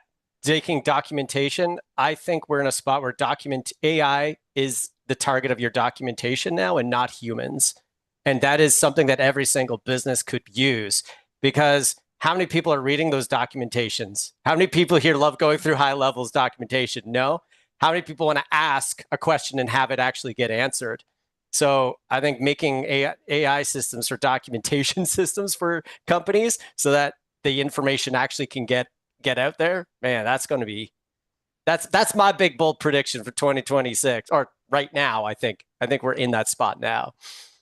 Absolutely. Speaking of documentation and snapshot, we actually have a couple of slides on that, so we'll get to that. In closing, on this particular one, I just want to say what you said, Charles, is having the ability to keep our proprietary and have a bit more control, I think is going to be even more important as the as we go in time, because more and more businesses are going to be using these different tools. And now that Michael, I had you on the interview, couple of interviews back, you talked about you're big on it as well, because at the end of the day, you do want to make sure that if you're putting your time and effort and your intelligence into something epic, I think it's important that you keep it buttoned up for sure. Now with that, let's go into the next one. So what is the next feature here that's pretty epic is, let me bring here, drum roll please, conversation AI. So we have now enhanced smarter prompt logic. And I know we kind of went on some edge cases.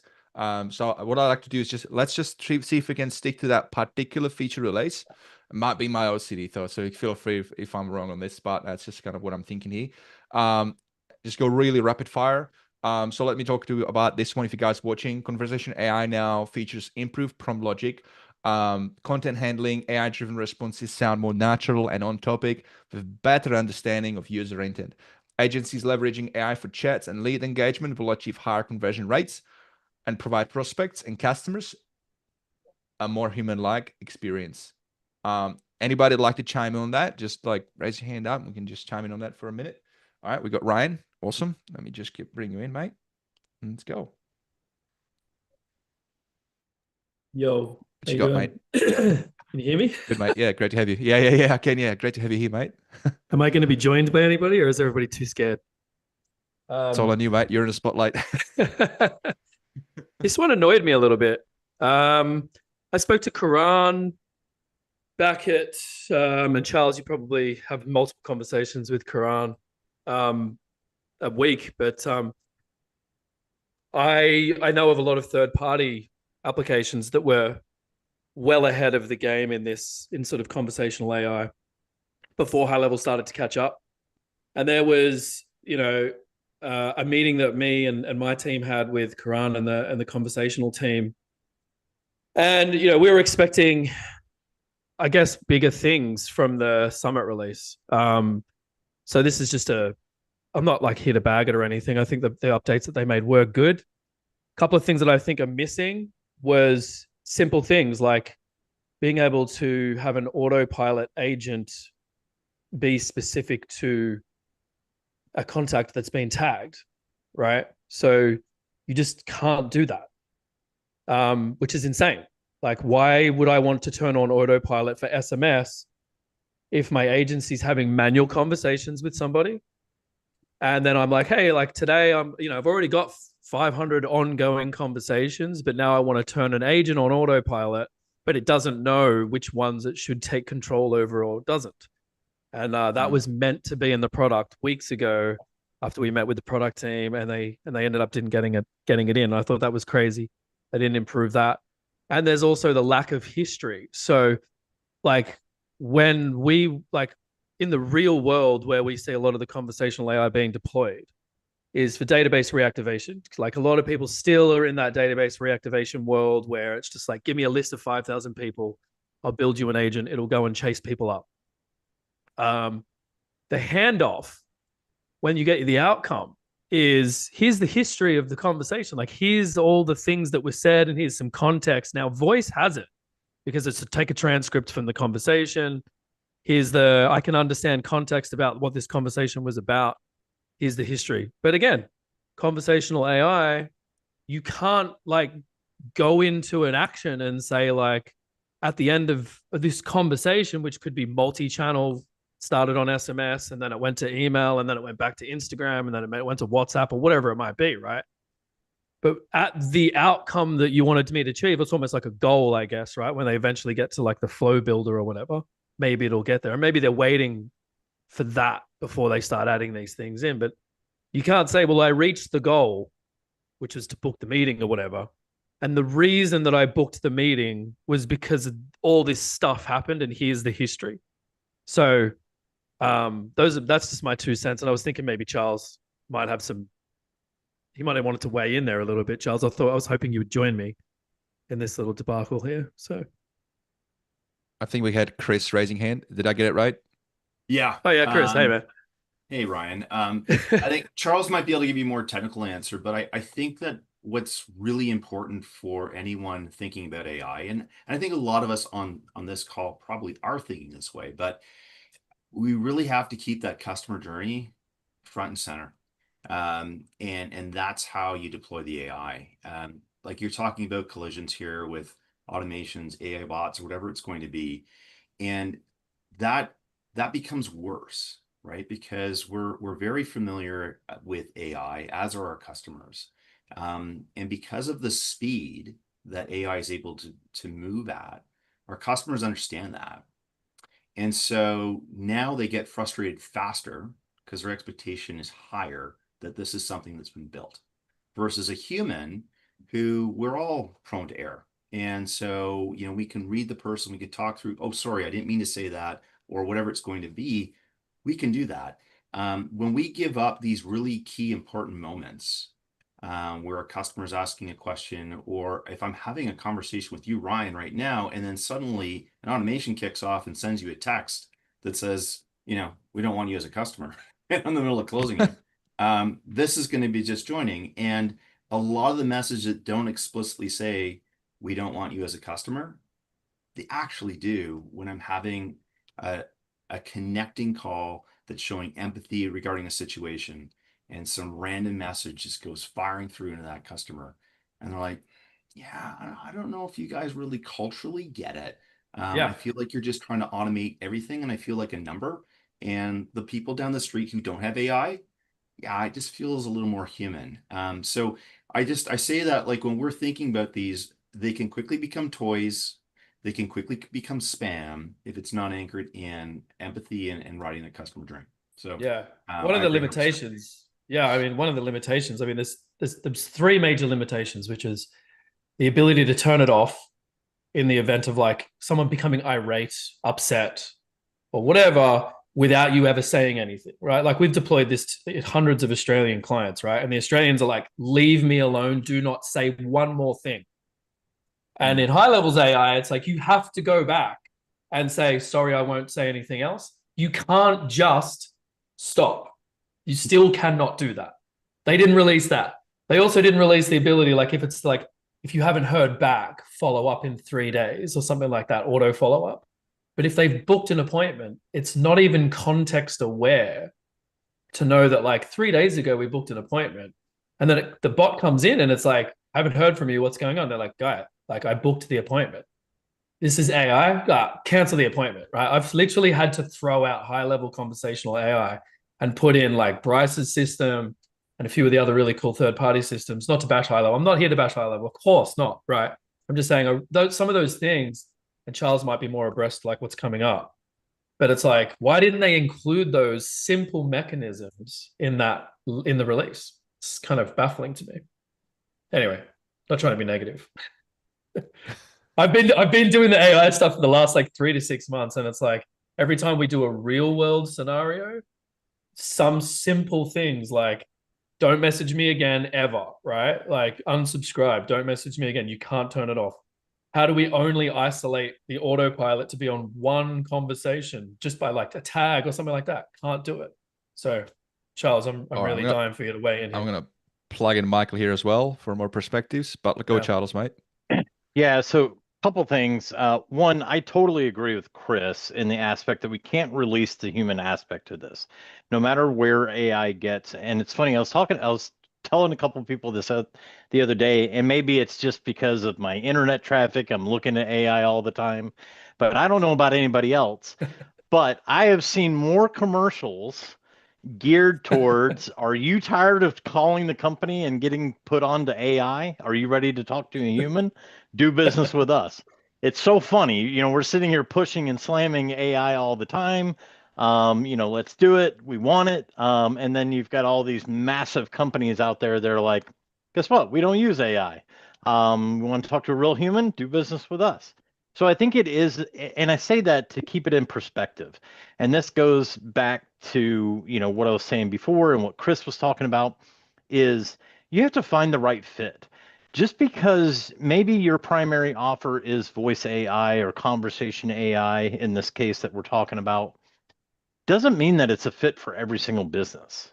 There are businesses that it is a good fit for, and there are businesses that it is not a good fit for, and you need to be able to identify that as an agency, as a provider, and you need to have the wherewithal and the respect of that business that you're talking to say, you know what, based on your clientele, based on your service or product, I really don't feel this will grow your company. I feel it may actually hurt you. Based on your demographics that you deal with. And I think that's just as much as it is important to understand this technology, it's even more important to understand where it fits and where it doesn't fit and what demographics this works well with. In some cases, sorry to say, IVR might be the best solution based on that demographic. Of course, we've been dealing with IVRs a heck of a lot longer than we have AI. But the other part of this, I mean, they did come out with the agent flow builder back on, I think it was 14th or 15th, they released it. And it does allow for a lot of this customization. You get into, you know, you can really start to narrow down your trigger, especially with the advanced workflow builder. You know, you've got a lot more options to control the actual flow and the exit of that conversation. To Ryan's point, you know, picking up on that intent of that phrase or the intent of the overall conversation all that, the flow builder has really started to open up that door, because there are actions specific to the flow builder that you won't find in the agent builder itself, and you won't find it in workflows if you're trying to do it the previous way that we were having to do it, to try to take some control over it. So I think HighLevel's doing a good job of trying to get there, but it's tricky. Do you make it so micro controlled that it's almost impossible for most people to go in and utilize? And if you've ever been on a town hall with me, I don't advocate for agencies, because honestly, guess what? You're not the majority that's using the platform. End users are. And so I always try to look at it from an end user standpoint. It's like, this is great, but if we overcomplicate it too much, then an end user can never use it. And it just gets beyond the scope, and we start to see usage go down. But I think there's a lot of things coming. I know they've got additional logic coming in. They've got rich communication services coming in. They've got MCPs coming into the flow builder for conversation AI. And I think this all goes back into that enhanced, smarter prompt logic. You're going to see all this start to incorporate. Yeah, his next slide, new knowledge sources, support, and quality upgrades. I mean, there's a lot that's coming on this roadmap, a lot that's already been released. And we've just got to get in there, try it out, forget what you know, and go in with a fresh approach and say, okay, here's the new flow builder. Let me scrap what I thought I could or couldn't do and start off with a fresh plate, fresh mindset on it, and start to really see what they have released so far this month. Charles, thank you for that. Would you be investing in agents today for real world businesses, or would you be waiting for the flow builder to mature? I mean, honestly, I was pushing it into real businesses before the flow builder when it first came out. And I think, again, it just goes back to finding, it's not a one size fits all solution. You have to be able to look at a company and look at the particular use case that they want to execute it in, and say, okay, is this a good fit or not? It doesn't matter how far advanced this gets, there's still going to be use cases where it is not applicable. Either it's demographics that are. Oh yeah, no, but I guess yeah. I'm being very specific about this. They said that they would release these features. They didn't, right? So is it because you think that they're going to wait and put them in Flow Builder because that's the next generation of conversational AI? Or are you saying you don't know? Well, Flow Builder's here. Flow Builder's here. It is released. Is that for voice or conversation? Conversation. And yeah, it has all the same functionality as agents. As in the agent. Yes. Well, yeah. So the unique thing, and a lot of people look at Flow Builder, and this is interesting, and I'll let Michael speak to this a little bit more, because I think he's definitely spent a lot more time in the Flow Builder than I have. But one thing I will say, when you first go into the Flow Builder, you're like, oh, this is workflows. It's not workflows.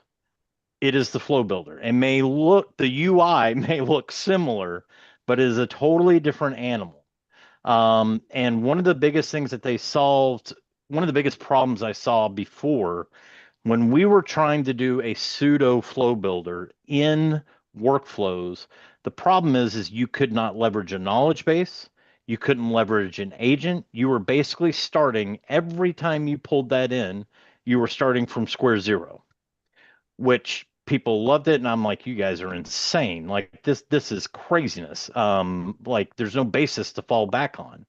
Now this is the big advantage with the Flow Builder, is you can take your knowledge, you can incorporate knowledge bases, you can incorporate your agent, and then expand on it with the Flow Builder. And I'll turn it over to Michael, because he's definitely spent a whole lot, but this goes directly into that enhanced and smarter prompt logic, because it rolls into triggers and how these are effective. So Michael, please. I mean, basically just a little bit of an overview. Essentially right now we have the Flow Builder. You could build agents, conversational agents a few different ways.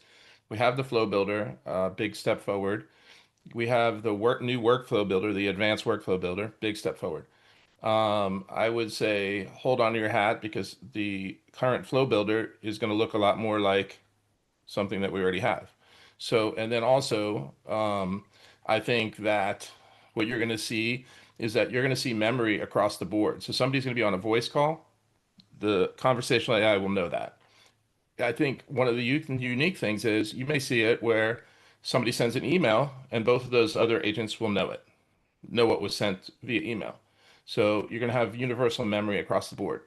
So that's pretty powerful in my eyes. The other thing that one of the things stepping back and looking at it really globally from a 360 perspective, maybe, like, why didn't this get released? Honestly, I think that the development team was strapped for time. I mean, right now they have 40 people on the development team on the AI side. By December, they're going to have 110. So they've already added 2, I believe, developers for the conversational AI already. I work with them almost every day. So essentially, you're going to see a lot of things rapidly be developed and released. So I would just hold on to your hat because I know on the voice side for sure, it's going to be an exciting quarter, fourth quarter for sure. So, I mean, I would just hold on to your hat because integration is going to play a big part in that. Like, for example, as Charles said, well, the flow builder on the conversational AI side, it's not really the same actions as the workflow builder. Well, you're going to see that happen. You're going to see all the actions from regular workflow plus some that are specific for conversational AI come to fruition. So I would just hang on because it's going to be exciting. Now, we're talking about it, and I think what might be useful as well is if I share the flow builder, since this is such a huge topic. So let me see if this breaks anything. If I hit this button, oh yes, this will work. Okay, so give me a second. I will do this because I think for context, it's useful. I think this is because it is a little bit buried as well. It's not that straightforward to get to it. So if you guys haven't seen it yet, here is the new flow builder. Commercial break. I just keep on talking, guys. Are you talking about the conversational flow builder bit? That's right. Okay, yeah, and that's going to get a significant makeover here very quickly. Chrome browser. I just think it, with the release of it, even the first, of course, typical HighLevel fashion, this is the skateboard model of the flow builder. And I think that, what we're already seeing in there has already started to open up doors. And as, Michael stated that, they're quickly ramping up this department. They're really pushing heavy into this. And I think in a very short amount of time, we're just going to see this explode. And you're going to be able to get into those micro use cases, very specific. I think, like Michael said, memory is going to be a huge part of this. So with respect, these aren't micro use cases. These are just everyday use cases. Turn it off when someone says, stop talking to me. Don't follow up if they've already booked an appointment. Only have an autopilot on a conversation you want to take over. These are very basic things. Karan already said that he was going to ship those features. He didn't ship those features. So I was thinking, and my question to you guys was, again, a very simple question. Do you think that they're going to ship new features into agents, or are they going to start focusing on Flow Builder as the new evolution of conversational AI? Two different features. I mean, 2 different teams working also. So Agent Studio has a completely different development team than conversational AI, and the voice team is totally separate as well, all under Karan, obviously, but I think you're going to see more. I know for sure you're going to see more agent features coming out because I requested a few that I think that they needed, and I know they're working on those. But I think also on the conversational side, you're going to see a lot more features released as well. Yeah. So I think you'd be in the next month or 2. I mean, I think you're going to be pleasantly surprised. Yeah. Awesome. The reason I say it is because it's skateboard model is great, but when you've got customers asking for it, trying to give you money, that doesn't you don't get money for that, right? You have to revert to a third party or revert to a different solution whilst you're waiting for them to build a plane. So, if you're doing 10, 20 AI installations a month, come back to me and tell me if you got a conversational AI as it stands without Flow Builder doing real world stuff. Anyway, Vit. Yeah, so I was just gonna as we're talking about it, I'm just gonna bring it into the view, guys, so you can have a look at this, because I think it's important. So let me bring this up. So if you've been in, where did my go? Here. So how do you find it? Is in your account, guys. You're gonna go in AI agents, hit the conversations AI tab, and then creating a bot now gives you that new option to create a flow builder. Right now, it's free until end of December. After that, I think there's some. I haven't looked into it. Is it usage based, Michael? Well, some of the actions are, but you're paying well, it depends on the plan that you're on too. So if you're on unlimited, you're not paying, AI costs are different. They're running specials now. Oops, hold on one second. So yeah, there's there you go. So yeah, it depends on the plan that you're on. And also they're running some specials. The payments right now, they have a document in the help docs that tell you what specials are running and how much the stuff costs. So I don't really talk pricing. So it's somewhat confusing to me. And then they went to token-based pricing, but really what is a token and how many tokens are you using? So it's a little complex. On the voice side, they built a little widget there, a little, you mouse over it and it tells you how much you're getting charged. So it's a little complex, but I just don't talk pricing. So. No, that's cool. Yeah. So at the face value, what it looks like, it's a similar like a workflow builder from the UI perspective, but you've got a whole different array of the triggers, different options here. You can plug in the custom apps as well if you do work with third parties. And then in the actions, again, you got a whole bunch of stuff that is SaaS to get into that similar space like other vendors. So I mean, it is exciting. I mean, I get your point, Ryan. I mean, I get the frustration because sometimes we can feel the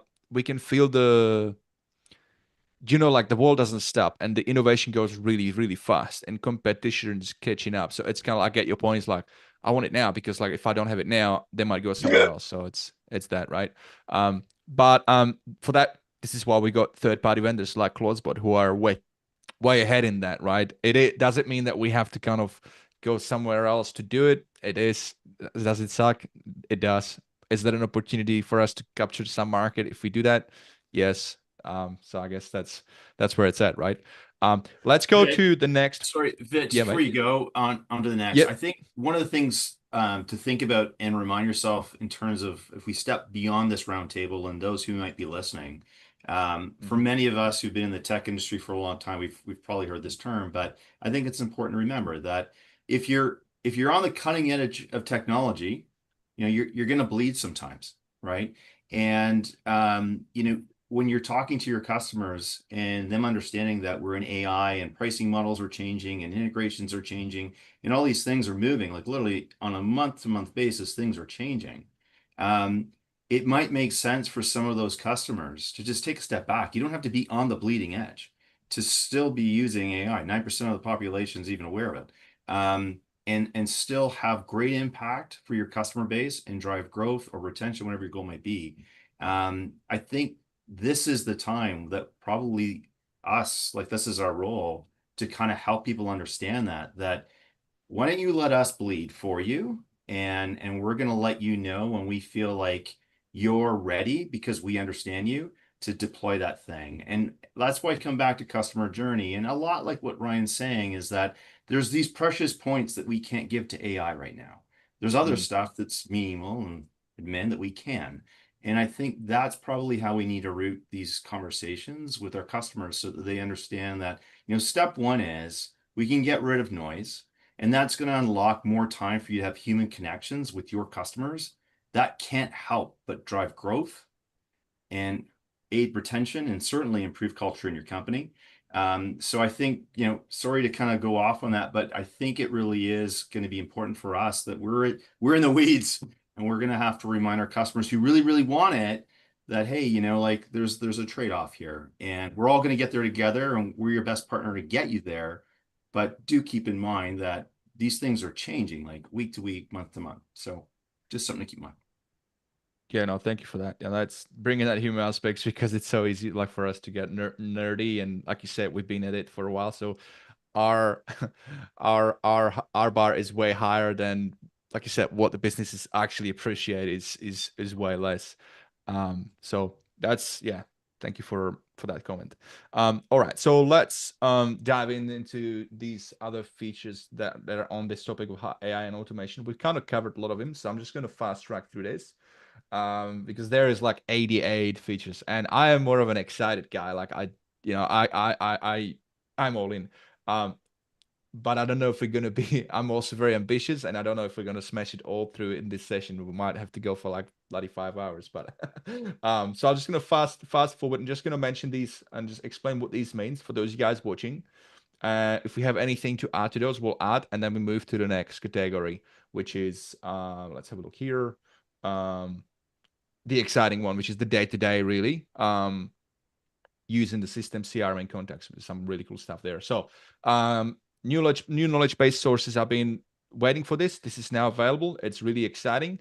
You can now plug in a lot more stuff. You can plug in documents. You can, I believe, tables are there. But let me just read this out. So conversation AI can now be trained on additional knowledge-based sources. Documents, FAQs, website data, and now provides more natural context-aware replies. Agencies and customers can build smarter AI assistants that lead to more accurate engagement with leads. This makes a significant improvement in ad-driven communication, enabling more intelligent and useful conversation. So there is, if we look at real quickly at the help articles, by the way, HighLevel has done, I'm not going to try and like replicate it. They've done the work for us. Okay. So if you head over to, let me just bring it up here into the view. HighLevel. I should have had that open up. All right, this is the one. So if you go to highlevel.com/post/levelup-2025, or just put this in the Chrome browser, you'll be able to get to this article. Hopefully you haven't been living under the rock. You know that HighLevel has released a ton of new features, and they have released this article pretty much the day when the LevelUp day, which was on Tuesday at the summit, went out. So this, whatever we're not gonna cover, it's not humanly possible, let's face it, to go through every single thing. I wish we could, but time is precious, right? So definitely dive into this for more. But I just wanted to have a really quickly look up the knowledge base. And so hey, feel free while to you're chime in looking there. that up, I mean, one of the things that's not really in that article is they changed the back end of the knowledge base, meaning they're using a different AI product now, which is tremendously different than previous. It went from like number 15 on from a level, it was like number 15 as far as like number 1 being the best. It was down like number 15 as far as ratings go. Now it's at number 1. So they've changed that with their partnership with Google. So that's huge. But also this is conversational and voice agents are using the same knowledge, same knowledge base structure. So before, you're building a restaurant menu, now you could do it in a table and do pricing. It's scraping websites a lot better now. So it's going to be a lot more precise. Now, the downside of that is, when people are putting things in the prompts and then conflicting with the knowledge base, that's where I see a lot of problems, where they're having conflicting information. They wonder why the agents aren't doing what they say. But when you dive into it, it's a conflict between the knowledge base, which is extensive, and data they're pulling from a website that may be outdated, and what's in the prompt. So some things to think about. Michael, That you is find definitely that by moving stuff into the KB and getting it at a prompt that you're getting a performance spike? That's been my experience. Basically, you're going to get a little bit of latency there. I mean, because you're doing basically like an API call, basically. So you're going to, depending on what you got going on, they did also increase on the voice side. They increased the prompt size to 3,000. I think it's 3,000. Somebody told me it was 4,000. I think it's 3,000, but I could be wrong. But I try to keep everything in the prompt itself to eliminate that. Realistically, I built, I think, 2,500 voice agents so far, roughly. And I think I've only used a knowledge base maybe probably less than 5% of the time. The other thing is you can plug in more than one knowledge base. So here's where that problem can escalate to, right? With the conflicts with the data. So that's another important one to point out is if you are connecting more than one knowledge base to an AI agent, make sure you manage both. Interesting thought about that one. Like, have you found that use case? Like creating more than one knowledge base? Yeah, I mean, I did one for an electrical company where they wanted the whole national electrical code in there and was used for technicians internally.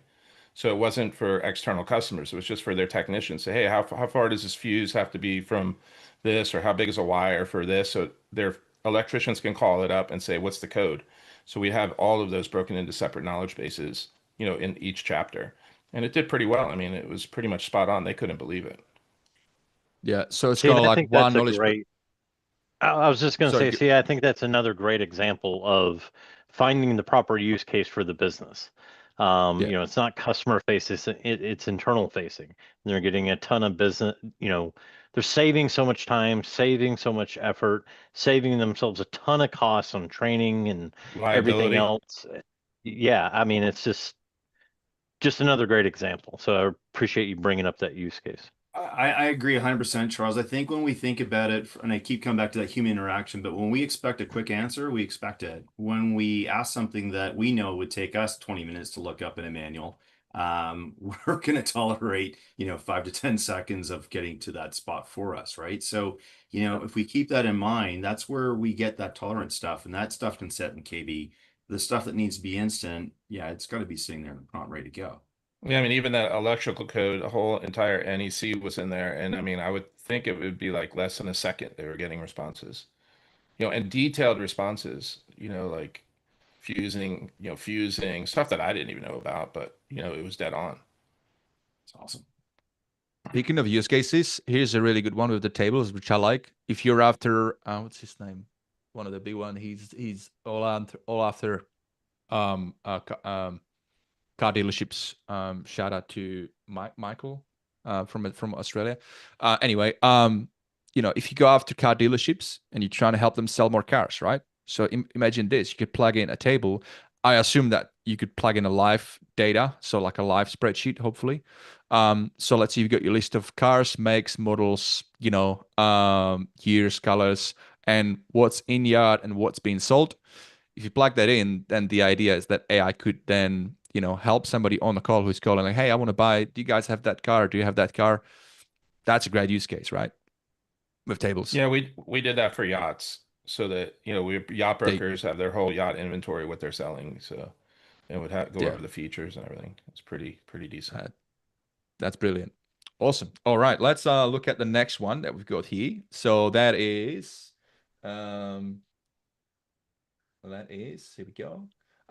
Bots. So bots can now respond to images. Conversation AI bots are now capable of interpreting and responding to images shared in chat. They can read screenshots, identify documents, and recognize visual content. This multimodal intelligence allows agencies and customers to offer smarter, more human-like support experiences that go beyond text, enhancing interactivity, and yada yada. I had this stuff generated by AI, by the way, when I was doing this. It extracted it all into tables. I say, hey, do deep research on all these features, drop it in the table for me by category. And then yesterday, I actually cracked the code on how you can do content in Canva. It looked pretty epic. So, but let's bring it into a bit more of a human language. What do you guys think about this new feature? Have you used it? And what do you think would be a good use case? And by the way, I've got you guys here pinned, but those that you are on Zoom as well, this is not I don't want you guys to think that this is turned into me, Ryan, Chris, and Michael and Charles show. Feel free to raise your hand up and chime in if you have if you had some input on this. I mean, we did one for an auto body shop. So basically damage, and then the auto body shop can give you a ballpark estimate based on damage on the photo. That is pretty epic. I would love to see what goes into the back end of that. How does it figure out, how to quote that, right? It's interesting. Yeah, I mean, they have systems that do it, so it wasn't that difficult.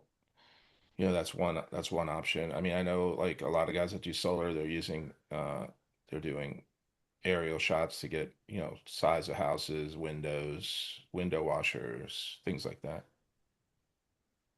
Wow. Okay. That's a very specific use case. I love it. All right. Let's move to the next one. We have multiple calendar support. So this is a big one. Again, going back to kind of where it all started, what Ryan was saying and all that, just AI becoming a little more intuitive. This is definitely a step forward. So as the name suggests, so AI can now handle multiple calendar integrations when booking appointments via workflow. AI assistants can intelligently schedule appointments by choosing among different team members or location calendars. based on availability or specialization. For agencies managing various teams or locations, this upgrade means AI can efficiently route bookings, improving scheduling and flexibility. Okay, what would be a good use case here for a regular business owner? You might have a sales calendar, you might have a customer onboarding calendar, and an AI hopefully will be able to determine, okay, is that a lead? Is it a customer? There might be other calendars too, right? So that's like an example. But can you guys think about like an even more niche use case? Well, let me say this. So this Okay. is one I actually laughed literally out loud when I read the release notes on this, because when I expected them to come out with multiple calendar support, I was like, oh, they're going to support maybe 2 or 3 or 4 or 5. No, it's 50 calendars.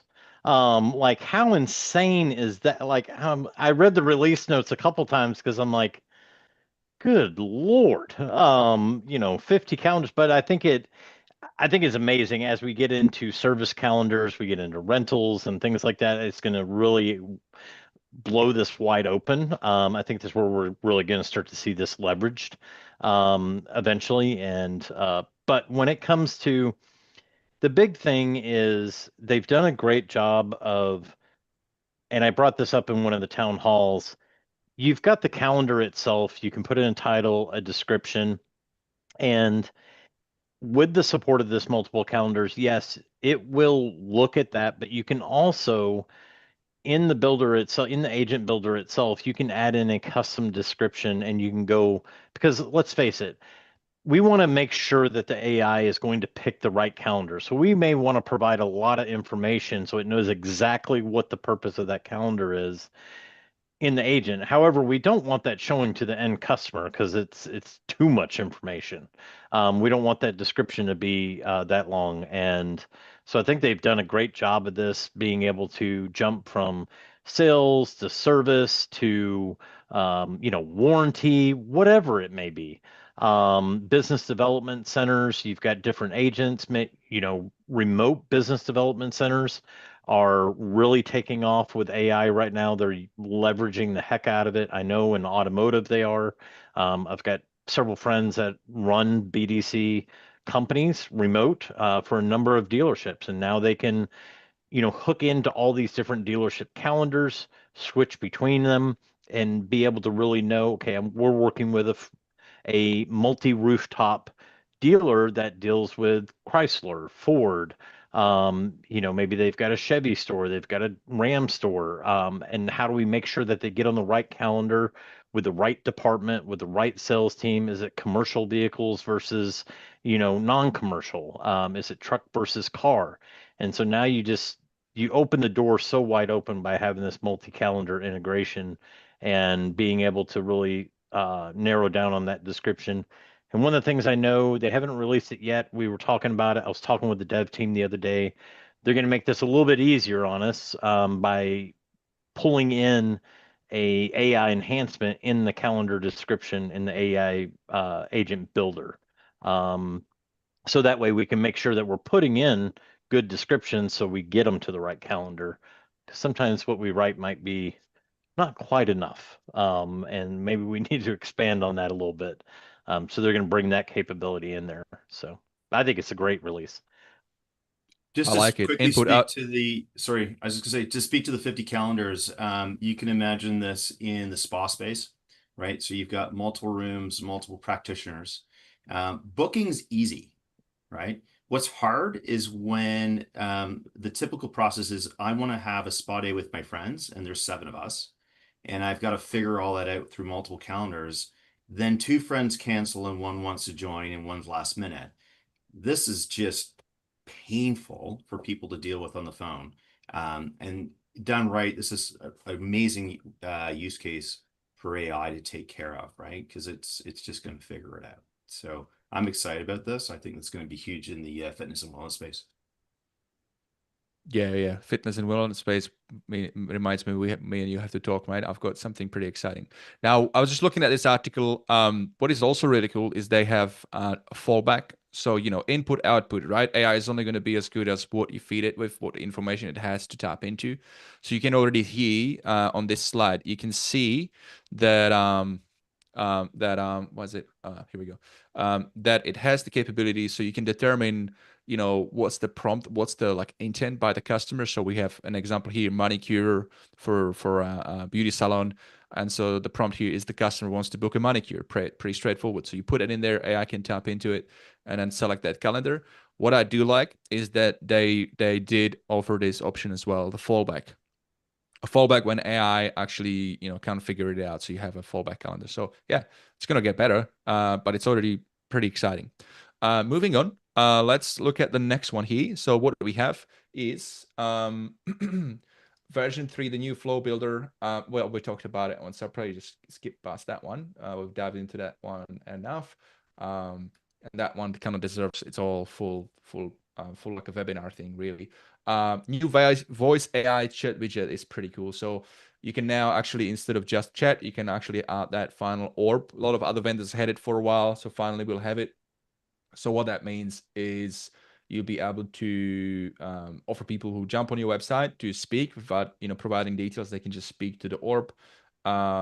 Yeah, it's an hands-free voice-enabled chat experience, allows faster and more accessible support and lead capture, especially on mobile, which is true. I mean, I don't know about you, but I hate typing on mobile. I always kind of like wait until I get back to computer because I'm pretty good on like Alt-10 typing.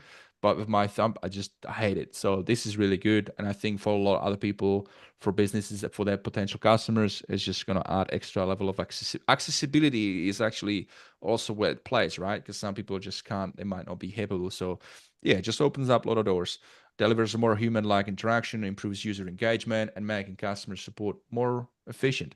Did you guys have any extra thing to add to this? And feel free to, yeah, we got Jared. Let me just spotlight Jared and Joel. I'm just gonna mix it up here a little bit. Just 1 second. Give me a second, guys. So we got Jared and Joel. Let's get you guys in the room. Oh, they got rid of everyone else. Just gonna freshen it up, mate. Just us. I think this is really cool, right? Because when you look at the way that we do things, voice text takes effort to put it together, whereas when you're using your voice, it's a lot quicker to get stuff out. So you've got quicker conversations, and then you've got quicker speed to lead, which I really like about this. So we've actually now just started letting our voice AI clients know that we've got this capability now to be able to do it.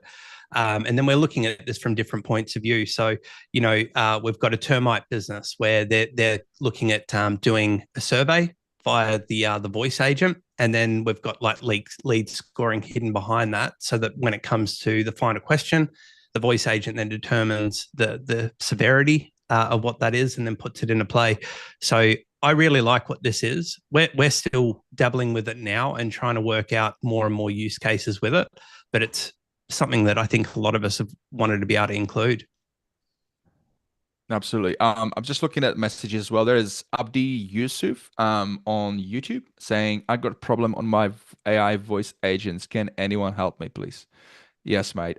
If anybody's on that YouTube channel, feel free to respond to Abdi and help him out, please. There's plenty of legends here that can help. Joel, did you want to say anything to that new feature Yeah, so on that point? what I wanted to say with this feature, this is one I'm really excited about. I feel like this voice AI widget is one of those features now that can become its own product. So if you know, we all know SaaSpreneurs, when people get into this high level space, they get so excited about all the new features and they go and they try to sell everything to a customer. Whereas, you know, if we've been around a while, you know, there's literally 7-figure agencies selling missed call text back, right? One single feature. I feel like this voice AI widget is one of those singular features that you can then go and sell to a business as its own thing, right? Obviously, there's a lot of other stuff you can do in the back end of it, but if you just set up a system built around this voice widget, I think this is going to be huge. I'm excited about this one particularly for that. And with that, I just wanted to remind anybody, if you're watching and you're new to HighLevel, try not to sell everything, right? It's all about finding what the customer's problem is and solving it with the features HighLevel has to offer. There's people out there, you don't even have to worry about all the new stuff. You can still build a very successful agency off of the back of the core features of HighLevel. But of the new stuff, I think this is an amazing one. We're playing around with this a lot, and I think this is going to be a big part of our core offer going forward. Absolutely. I Now, for agree these with guys, this 100%. Oh, sorry, Vit. no, you go. I was just going to say, I'm just going to bring it into the spotlight, but you guys carry on and I'll just show visuals. I really like what Joel's saying about this. And, you know, Vit and I did an episode on his podcast only last week talking about focusing on one thing and then doubling down on that. We niche by our products rather than by an industry. And it's interesting because we focus on voice AI and then we have cross-sell products available. And a big part of us making sure we're doubling down on this was Ryan, actually, when he did his speak at SaaS, his speaker part at SaaSpreneur in Sydney. It's something that you always think of is focus on one thing, and you hear it all the time or read books about the one thing. But then when you actually implement it, it's amazing to see the growth that comes from that. And HighLevel gives you so many great products to actually double down on that you just find the one that works best for you. But I love what you're saying, Joel, because this absolutely could be its own product, especially when you look at what people have done with the missed call text back. Well, exactly. I mean, this is the new missed call text back, really is that Easy. voice AI, not even just the widget, but just the inbound voice AI, because you don't even need the texts anymore, right? There are no missed calls. You've got the voice AI agent in there to take those calls. But I think being able to put this on the website, you know, as was being said, accessibility for everybody. People love to just chat, especially when they know that's not a human. I think there's a lot of people who are more inclined to maybe have that conversation with the voice AI over a human. You know, a lot of people don't like to pick up the phone and call, but you can chat with somebody you know is not a human. There's going to be no, you know, there's no embarrassment, there's no shame in that. So I think it's going to be a big one. You know, I'll just give you an example. My wife hates to talk on the phone. She won't call anybody to make an appointment, to order food, right? I'm the one in the house who does all that kind of stuff. But I think somebody like that might be more inclined to, you know, I need to make a hair appointment at this salon.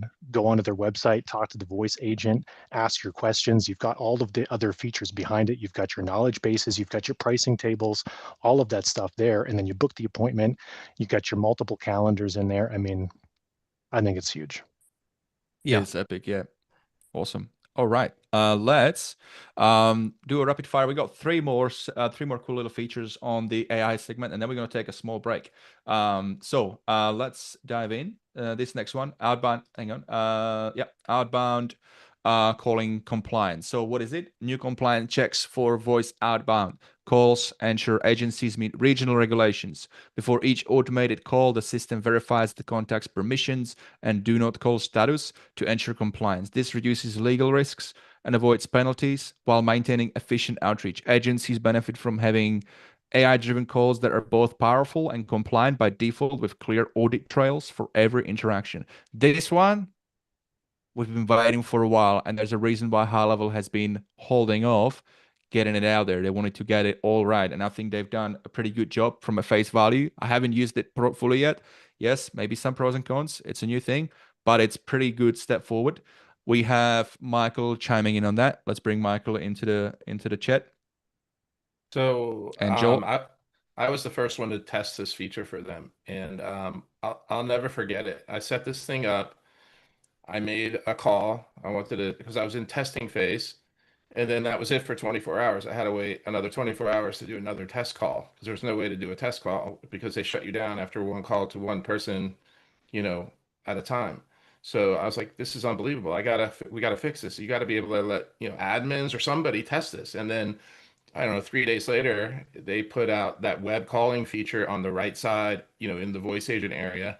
And I said, never mind, you guys fixed it by accident because now I can test it. But you know, obviously a lot of people that I come across are not happy because they have like 5,000 contacts and they want to use this feature to do that, You know, you get 100 calls a day. They've limited that a little bit because of compliance. They're responsible for the numbers basically and reputation. You know, I put a thing out on how to convert those, you know, try to get, you know, opt-ins are a big deal right now. So you got to get people to opt in on everything you do. So the more opt-ins, the better. Right now, it's a high level form, it's an opt-in, but you're going to see them release, you know, loosen that up to add forms, payments, calendars, that's all coming. So they started out pretty strict and they're opening it up. But, right now, as far as to get people to opt in, I mean, do a lead magnet, do an email campaign with a lead magnet, get people to opt in on a high-level form, and now I just did it on mine. I converted like 43% based on the lead magnet. Now you at least have half your contacts ready to go.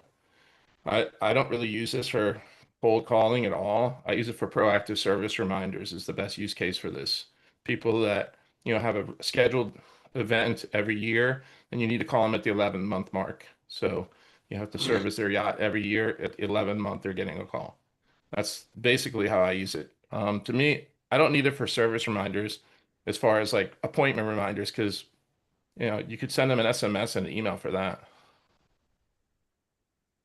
Yeah, TCPA is definitely a big thing, especially with outbound as well. My advice would be strongly recommending get your opt-ins. Make sure there's a trail there. Make sure you're able to provide proof that you had an opt-in before you're making those calls. But I wanted to touch quickly on Joel's point from the earlier conversation real fast when we were talking about Joel gave an example of his wife doesn't like calling for ordering food, and he does that, right? So here's what I believe that we're really headed towards, and which is why voice AI for businesses is extremely important, because eventually in the near future, we're going to have something like Siri, where we're going to say, hey, Siri, call the nearest Chinese restaurant and order me this, or reserve a table for 8. And it's just going to do it. And it's going to talk to that business's AI, going to get the information, and it's going to make that happen, right? So, which is why adapting in whichever manner the voice AI works today for businesses is extremely important, because down the road, consumers that may be hesitant to utilize AI today, or businesses that may be hesitant to utilize AI today, they're going to be rushing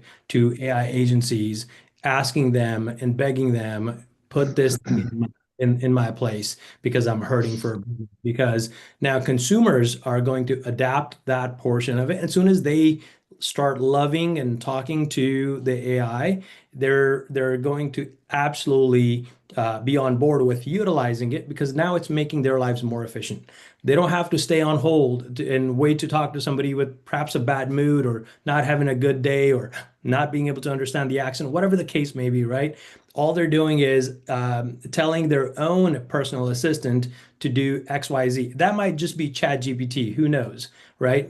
But that's coming very, very soon. And that's where the voice AI portion of on the business sides is going to really kick in and be able to solve that real consumer problem. And it won't be just for restaurant. It'll be available for all different types of services that we have available to us. Awesome. I just Thank you, wanted Brad. to touch on the compliance stuff specifically. So we got access to this a little bit before the HighLevel summit. So we've been playing around with it, and I went in. You have to go through just if anybody hasn't enabled this in a sub account, you have to go through ID verification. So they want to check that who's behind it. So there's compliance there, which I think is great. And what I really like is that they do have a tool when you enable it in the sub account that scans all of your forms to see if you have compliant language for opting in to be contacted by voice AI. So I love that. It makes it really, really easy if you're going to enable this in any sub account to get it ready to be compliant, to have all your language correct. It'll tell you if the language is or not. It gives you pointers on what language needs to be in there. And then it's like a one-click update, and you can update your forms through the entire sub account. So all your funnels, all your opt-ins, whatever you have, it's really simple to update. Once I did that, I actually went and tried to run myself through a workflow, because there's an outbound workflow action, and it didn't fire because I had not personally opted in. So it does actually check the opt-ins, which I think is really huge. So I actually had to go and opt in myself on that compliant language before the system would even allow me to call myself. So I love how they're rolling this out. I do feel like it is a little bit strict. Again, I don't think this is as Michael was saying, this is not a cold call type system. I think there's a lot of different use cases for it, but I do hope that they, and I think they mentioned this in Dallas, they're going to loosen the reins a little bit. They're starting off a little bit more strict to keep not only us and our clients safe, but to keep themselves safe. But I do think over time they're going to loosen up those reins a little bit more. Awesome. Epic. Thank you, Joel. We'll give it a mic to Alok, and then we're gonna move to the next one. Yeah, so I just wanted to say what Beyond was saying as well. So the founder of Perplexity, Arvind, there's a YouTube video where he explains exactly what's the future, and that's exactly what Beyond also said. Like there would be a time very soon where every business will have an agent. I mean, Mark Zuckerberg has also said that. So every business will have its own agent. An agent will talk to the other agent and do the deals. You will just be observers, and you'll just make the CEO level decisions and all that stuff. That's where we are heading up to. So what Beyond said is like, hey, one of those would be like personal phones will have Siris or Geminis, right? Based on the phone you have. You would literally just give a command. And we've seen like 3 or 4 years ago a demo from Google where Google's AI calls a salon and books an appointment and all that stuff. That was 4 years ago, before today. That was a very early on version of the demo, but all that is coming. That's where we are heading up to. So this is the perfect time of bringing every business on board. But I have a question for the group. So obviously outbound AI, the biggest use case which I also see, but I don't think so it's possible right now, and I may be wrong because I haven't been able to explore because I'm in Australia. Outbound is not live yet. So yes, opting in and all that stuff through the forms or the calendars is good to check the compliance and all that stuff. But the biggest use case is if you're running paid media, paid ads and all that stuff, someone's opting in through a lead form. That's an official lead opting in, right? Would that be opened up for outbound AI anytime, unless someone has an answer? Because I'm trying to find that. That is a big use case. Yeah, that's next. Yeah, that's next coming. Yeah. So yeah, because that's exactly what I see is a big. When I first started testing it, it's still active in my account, so I can use that. But then, because I'm a little nervous to upgrade, because it's technically a downgrade, so I didn't want to tell them that. But yeah, right. Like right now, I can do lead forms. It's like a little loophole because it keeps telling me to upgrade, but I'm not upgrading. It's like I'm sticking with my old system. But yeah, you could do that. But you could get around that by just doing a form and then a calendar behind it, or a calendar and then a form behind it. So instead of running a lead form, just running to a landing page with a form. Yeah, I mean, but that's double opt-in as well. So I mean, you'll have less conversions that way. If it's just a lead form, obviously we have direct integration with HighLevel leads coming in through the API. So I see that as a big use case. Could be just a qualification call which goes out right away and all that stuff. So yeah, this is a great feature for many use cases. Definitely. Now, Ryan's saying Bayan has first-hand experience on his other business with the pizza restaurants. I think that would be really cool if you wanted to chime in, and then we're going to move on to the next feature. Is that cool if I spotlight you, Bayan? He's muted. Is Bayan still with us? He silently agreed. Yeah. All right. Silently agree. Let's do it. Okay, let me just spotlight you guys. Let's bring Bayan in. Yeah, let's go. Yeah, I have HighLevel's native voice AI for quite some time now. Yeah, ever since I want to say November, December, January, that time period is when I started originally testing it when it came out last year at LevelUp when they announced it. And slowly rolled it out. Now it's at 8 of my locations, all 8 of them, and it's been working really well. It helps answer lots of questions. It's reduced the number of calls that the staff needs to answer directly. It provides the customer service level questions, and it battles with some of the spam calls as well. We get a bunch of calls related to, we want to verify your Google business listing, this, that, and the other. And those calls just don't get transferred to the staff, and the staff doesn't need to run to answer those, and they can continue doing what they're doing. So, having firsthand experience at multiple locations, I can strongly vouch for the fact that the voice AI product is worth a try. And it solves real business problems. Since you've applied it in your pizza shops, I know you had them for a while. How much increase have you seen in a business growth? Sales wise, so what it's not doing right now is it's not taking phone orders. The phone orders are still being transferred to the employee, and that's because the lack of integration with Toast. We use Toast as a POS system.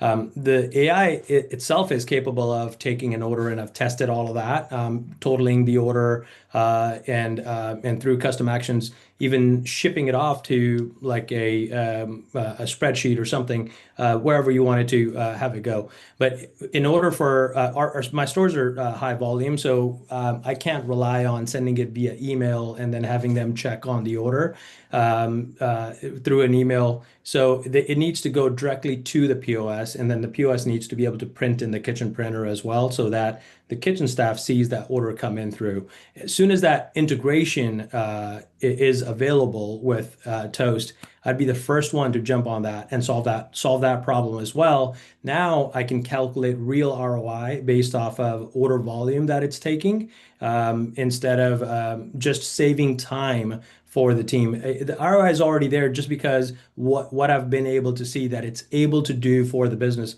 directly. Now we're talking about just the pizza stores, but I also have a security company where we've used the voice AI as an after-hours answering service agent, and the previous to that, we had irregular, your standard after-hour answering service available, which roughly was about $1,200 to $1,500 a month of cost to us. Now that's been replaced for well over 7 or 8 months at this time with the AI agent, and the AI agent does a phenomenal job. We've had no complaints, and there's no hold times, there's no call drop-offs during the time it gets transferred to an agent as well. So overall, it's working really, really well.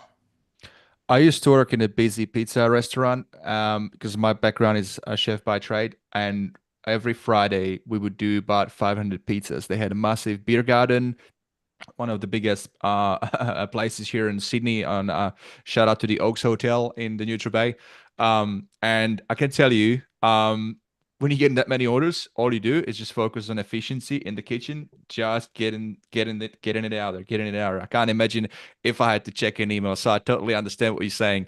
And if you connect it with the print like that, literally, I was in front of a bench, I had my ingredients and making the pizzas, and that printer would just keep printing, and then somebody else would just slot those those orders in front of me, because you don't have time for anything else. So you're onto something there, and thank you for sharing. Over to Charles. Yeah, well, absolutely. and on that point, you asked about, how much is this adding to your profit line? Are you doing more sales? And the first thing I thought about, I was like, shoot, forget the sales. How much happier are all the employees? How much how much more productive are they? Because that, yes, it may not be, oh, we're getting more sales, but if they're being more productive, if they're happier, I have less employee churn, and which training costs is getting more and more expensive. Every new hire, it seems like that dollar per hour just keeps going up every time you have to hire the next person. And, so if you can keep them happier for longer, if they're not having to sit on the phone, answering, yes, we have this. No, it does not have that topping. Yes, it does go with your diet plan, or what, answering all these questions that people that have nothing better to do than call in and ask a million questions, they're able to stay happy, stay productive, lowering your overall cost of operations, which leads to the same thing. So I think I just wanted to throw that in there. That's not, sometimes it's not always on the front that you see it. Sometimes it's in the back, in the operations side.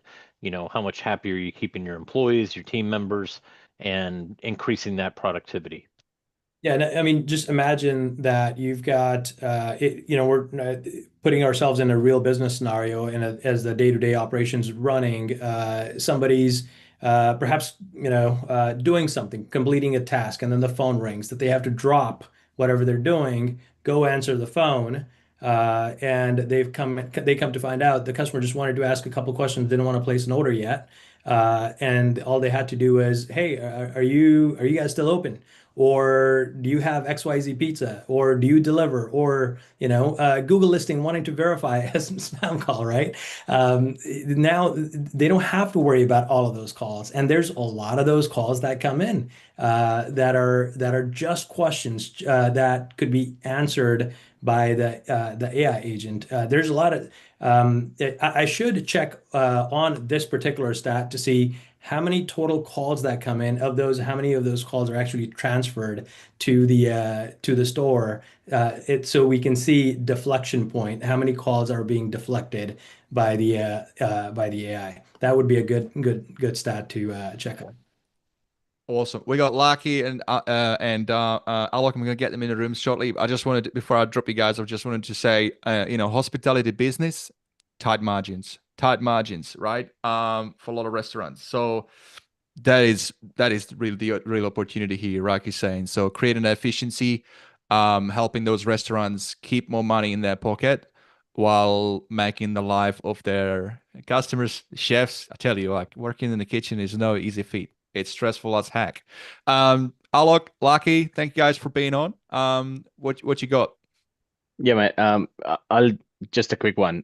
Again, trying to rephrase here, but it's not direct revenue which you'll get from those AI agents in the restaurant industry, especially, or any industry in that sense. But imagine you're a customer and you want to order something, but where there's only less staff here, especially in Australia. Staffing is a big problem, I'm guessing, in many countries. But you want to place an order as a customer, and the waiter is literally busy on the phone answering stupid questions. So it's the experience as well. So like that waiter would be more free now, and he would be able to attend the customers more in the dining area, right? So it's the better experience, means more reviews and more referrals coming in, more people walking in because they're having good experience and all that. That converts into revenue. It's not the direct impact from the agent. It's just the indirect what they get by implementing an agent, and how the business changes, the whole experience changes, right? So all that is just intangible benefits of having an agent in. So I just wanted to touch base on that. Yeah, absolutely. Thank you for that point, Yeah. Matt. Makes total sense, because just before I head over to Lucky, I just lost my train of thought. The experience. Yes. So this just brings up the importance of how do we explain the value of what we're selling? Because sometimes it's like, it's not the direct thing, it's the indirect thing, right? And so, yeah, good point. Lucky? Yeah, look, I would totally agree with that. Like, we've had a outbound AI voice for probably a year and a half now. I'm super excited to see GHL's brought it in. We will just transfer straight over. But the intangible benefits that of AI, and especially around this voice and everything GHL does, has been game changer. Like, we use it to update clients out on construction sites. We use it to shuffle things like when people call in sick right at the last minute, they can ring up rather than having to speak to the director or their actual, boss. They can talk and say, look, I'm sick. So rather than having those worthless conversations with our staff that say, and tell us little white lies, I kicked my toe this morning, they can have these conversations, and you can really, utilize this sort of interface. It's been game changer. And I'm not a very technical person, but I created some MCPs and so forth, and gave it through to some of these people that aren't technical out on sites and in different locations. And that's been a massive change, because now they're not feeling intimidated by this piece of technology that we know as GHL. So look, it's been a great experience to be able to implement that stuff. So yeah, just resounding what everyone else is saying, I suppose. One thing I'm curious to know, though, is like the big thing is with change management in an organization when you try to incorporate a new thing. What I wonder is, like, when you were bringing it on, how was it received initially? Yeah, look, I mean, like anything new, I think, you always have your lovers and haters. I suppose what in our business model, it's all very much about, if you implement this, what the kickback or how's it going to help. So we just focused on what the benefit was. And I didn't necessarily give everyone an opportunity to say no. It was just more a fact of, let's get in this and love this thing, like you guys, jump in line and we'll all do well together out of it. But you have your lovers and haters for sure. Absolutely. Let me bring Michael into the room, and then I'm going to move to the next thing. I keep saying it. So thank you, Lucky. Michael. This is super. I'll keep it $1.50, man. One thing to keep in mind, I heard this recently. Cars used to be all manual transmission. And then somebody said, we got this automatic transmission. And everybody said, no, I like to keep that feel of the automatic. I actually prefer a manual transmission and keep it control. And then people actually tried automatic transmission. And now nobody really actually cared about manual transmission all along. It was just our built-in preferences. So right now, yes, a lot of people are going to be resistant to these AIs. So you have to expect that you are selling to the people who are ready for it. But there's going to be a point, it might be months, it might be years. There's going to be a point where people grow up used to the idea of talking to an AI as a tool. And that when that shift happens, the people who are practicing it now is going to benefit later. So yeah, AI is not for everyone, but soon you won't have to worry about that. It's going to be easier. The adoption is going to be easier. I went to BNI this Wednesday. One of the local plumbers was there.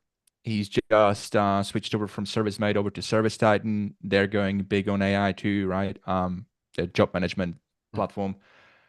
And this was the first time, and I've been there for a year, but somebody started to talk about AI. There was a few little hints, some people using AI to create their little 45-second pitches, whatever, and having a bit of a giggle like, AI did that. But he literally stood up and said, we've gone all in. We've incorporated Service Titan. We're all in on AI. And his pitch was, and if you want to work with a local plumber that is cutting edge, speak to me.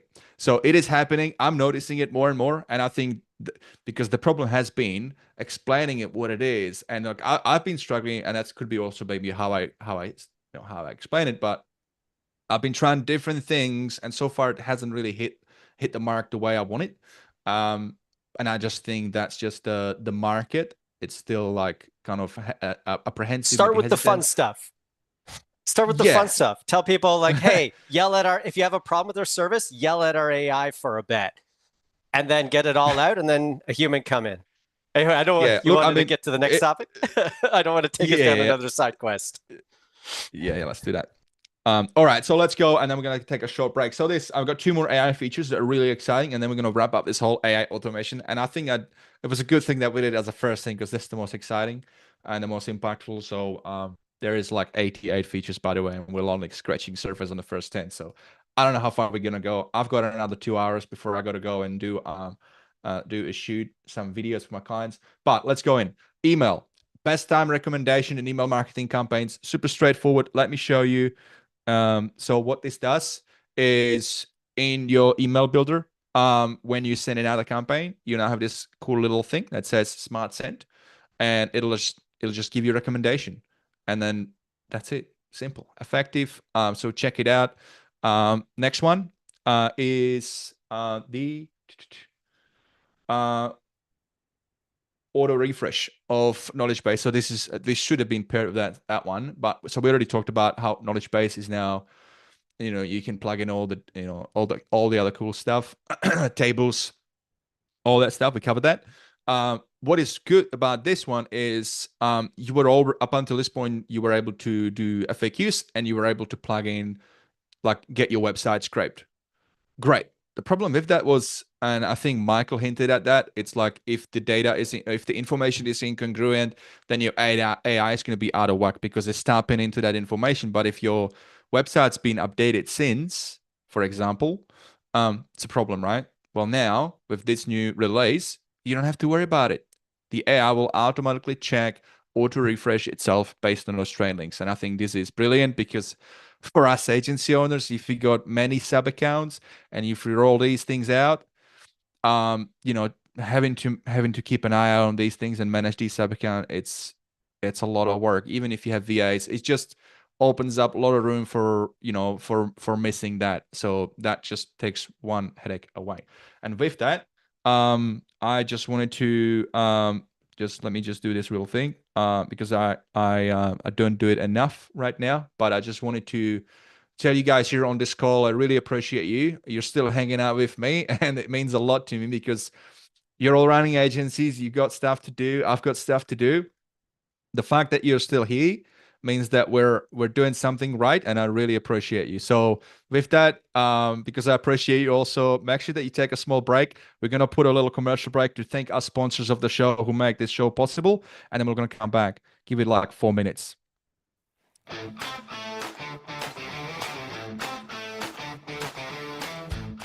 Hey guys, it's Gary here from MyCRMSim. Quick question for you. What if you could get set up and start sending iMessage blue bubbles through HighLevel for less than $1 a day using your iPhone? Well, now you can. With MyCRMSim, it's fast, it's easy, it's ridiculously affordable to get set up, and you can be sending iMessages today. Check us out at mycrmsim.com and we'll show you how. You may not realize this, but for the last 2 years, I've had a secret weapon that has made running my business inside of HighLevel so much easier. You see, there is so much that HighLevel can do, which is amazing, but it's a lot of work to stay up to date with it. And even more so if my customers are asking me questions about it. And this is why I'm excited to announce that our show is officially part of the HLPT Creator Network. This is HighLevel Pro Tools, an organization that I've been using to run support for my customers, as well as give me a ton of awesome epic add-ons that make running, launching, and differentiating my SaaS inside of HighLevel so much easier. Now that they're an official sponsor of the show, they've done something pretty bloody awesome. If you go to hlpt.com/experience, you can get one of their incredible tools absolutely for free. No purchase necessary, just for being a listener on the show. So head over to hlpt.com/experience, grab that free tool, and I promise you this is going to improve the conversion rates on your page. Check out all the other stuff that they offer and tell them that Pete sent you. Running an agency is tough, especially when you're buried in tasks that pull you away from growth. That's where VA Hub Pro comes in. They're one of the few VA agencies I trust when it comes to helping me find quality talent for my business. From GHL integrations to CloseBot, account managers, and executive assistants, VA Hub Pro plugs into your business like an extension of your core team. Personally, I've been using them for 3 months and it's been transformational. My VAs are pros. They show up, know HighLevel like the back of their hand, and help me stay in my zone of genius. And just for the HighLevel Experience listeners, they're waiving the $297 onboarding fee. If you want to focus more on growing your agency, go to highlevelexperience.vahubpro.com and grab your slot before they're booked out. You know what's wild? There's a smarter way to grow your agency and help more local businesses without adding more stress. That's what HighLevel does. It's your all-in-one sales, marketing, automation, and AI system. No more duct taping tools together or paying for 20 different subscriptions that barely talk to each other.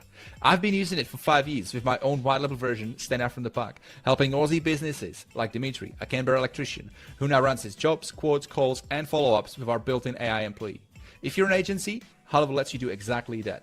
Support your clients in new ways while building stable, recurring revenue every month. And if you're a local business, partner up with somebody who knows your market and your industry. If you're in Tasmania, my mate Jared from Boulder Digital, for example, has you covered. If you're in Canberra, that's my turf. Check out standoutfromthepack.com.au and we'll get you sorted. The point is, there's probably a high-level agency or SaaSpreneur near you. We're seasoned marketers, tech-savvy super nerds who love helping local businesses grow. We're global, we're connected, we're high-levelers. Now, I've got something really special for you guys. I've negotiated an exclusive 30-day HighLevel trial that's double the usual just for you. Sign up your agency through gohighlevel.com/vid or upgrade your existing plan, and I'll hook you up with over $3,200 worth of bonuses, resources, templates, and snapshots I normally give to my private clients only. So whether you're scaling an agency or leveling up your business, start with the right system. gohighlevel.com/vid or team up with your local SaaSpreneur and let's make business simple again. One platform, one login, no duct tape, just results.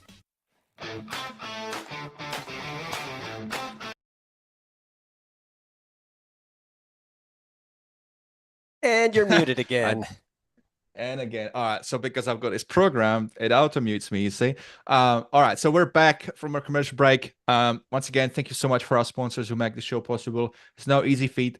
So thank you guys. All right, so we're gonna go into the next segment, which is all about CRM management, contacts, deals, day-to-day stuff. This is what our clients should be living and breathing every day if they want to grow their business. Okay, let's face it. AI can do a lot of cool stuff. Automations can do a lot of cool stuff, but we're not quite there in a spot where you can just switch off and just put it into like a Pandora's box and hope that it does everything. We're not there yet. You still need to go. And I'm talking to you guys listening, business owners who are sign up with us, sign up with all the other SaaSpreneurs. If you got an agency generating leads for you, there's many reasons why your leads might not convert, but there's also things that you need to do. You should be following up. You should be monitoring your CRM. You should be following up your contacts. So don't cry about it. If you got shit ton of leads and you've converted 0, there is probably a fair case that you haven't done your part of the deal. Okay. So that's enough for the rant. Let's talk about the stuff that's going to make this easier for you. Okay. So the first one is revamped list view and smart list. I've already plugged it on, enabled it on my sub accounts, been playing with it. It's epic. It just looks a lot cleaner. We'll go into some visuals in a second.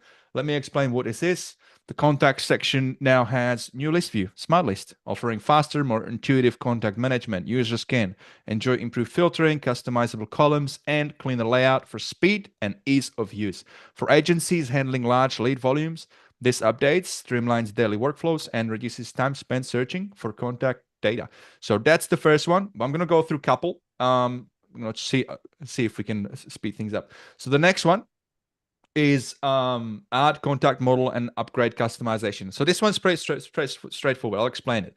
You want to add new contact. Up until this point, you can add their profile picture, name, email, contact details. Once you've saved it, that's it. Then, only then, you can go into the contact and add more details. But how annoying it is if every single time you also want to collect their website, if you're B2B, some additional information. What if you could do it just from that first step? Now you can. Okay, so there's a section. We'll go into some visuals in a second, but there's a section where you can toggle on additional custom fields that will then always be there as a default when you're adding manually a new contact. The other really cool thing, which has been a bit annoying, and now it is there, is you can actually add the profile picture even later. So that's pretty epic. Then the third one, maybe just go 3 at a time, huh? So the third one is multi-object task association. So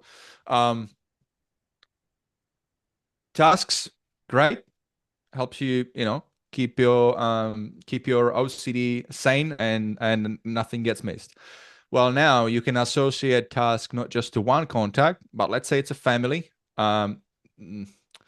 Let's talk about maybe a pet grooming business. You've got husband and wife. Husband has dropped the dog. The wife has got to pick it up. So you're gonna create a task to remind them.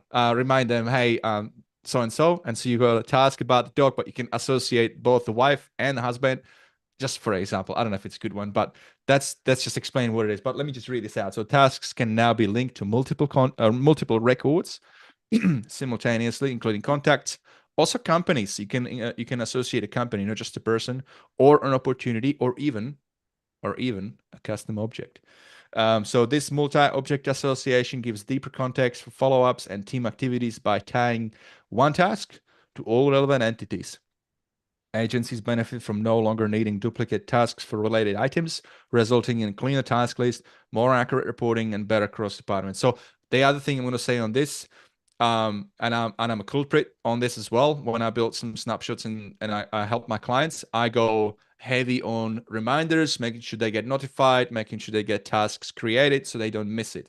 But that can also result in clients being, hey, Vit, there are so many things. I'm overwhelmed. So I like that this will kind of help tidy things up a little bit. Now, those 3 features, we got a couple of hands raised. We got Charles. Anybody else want to raise their hand? Raise your hand, but we'll just go one by one this time. And then let's go. Charles, you are in. Let's go.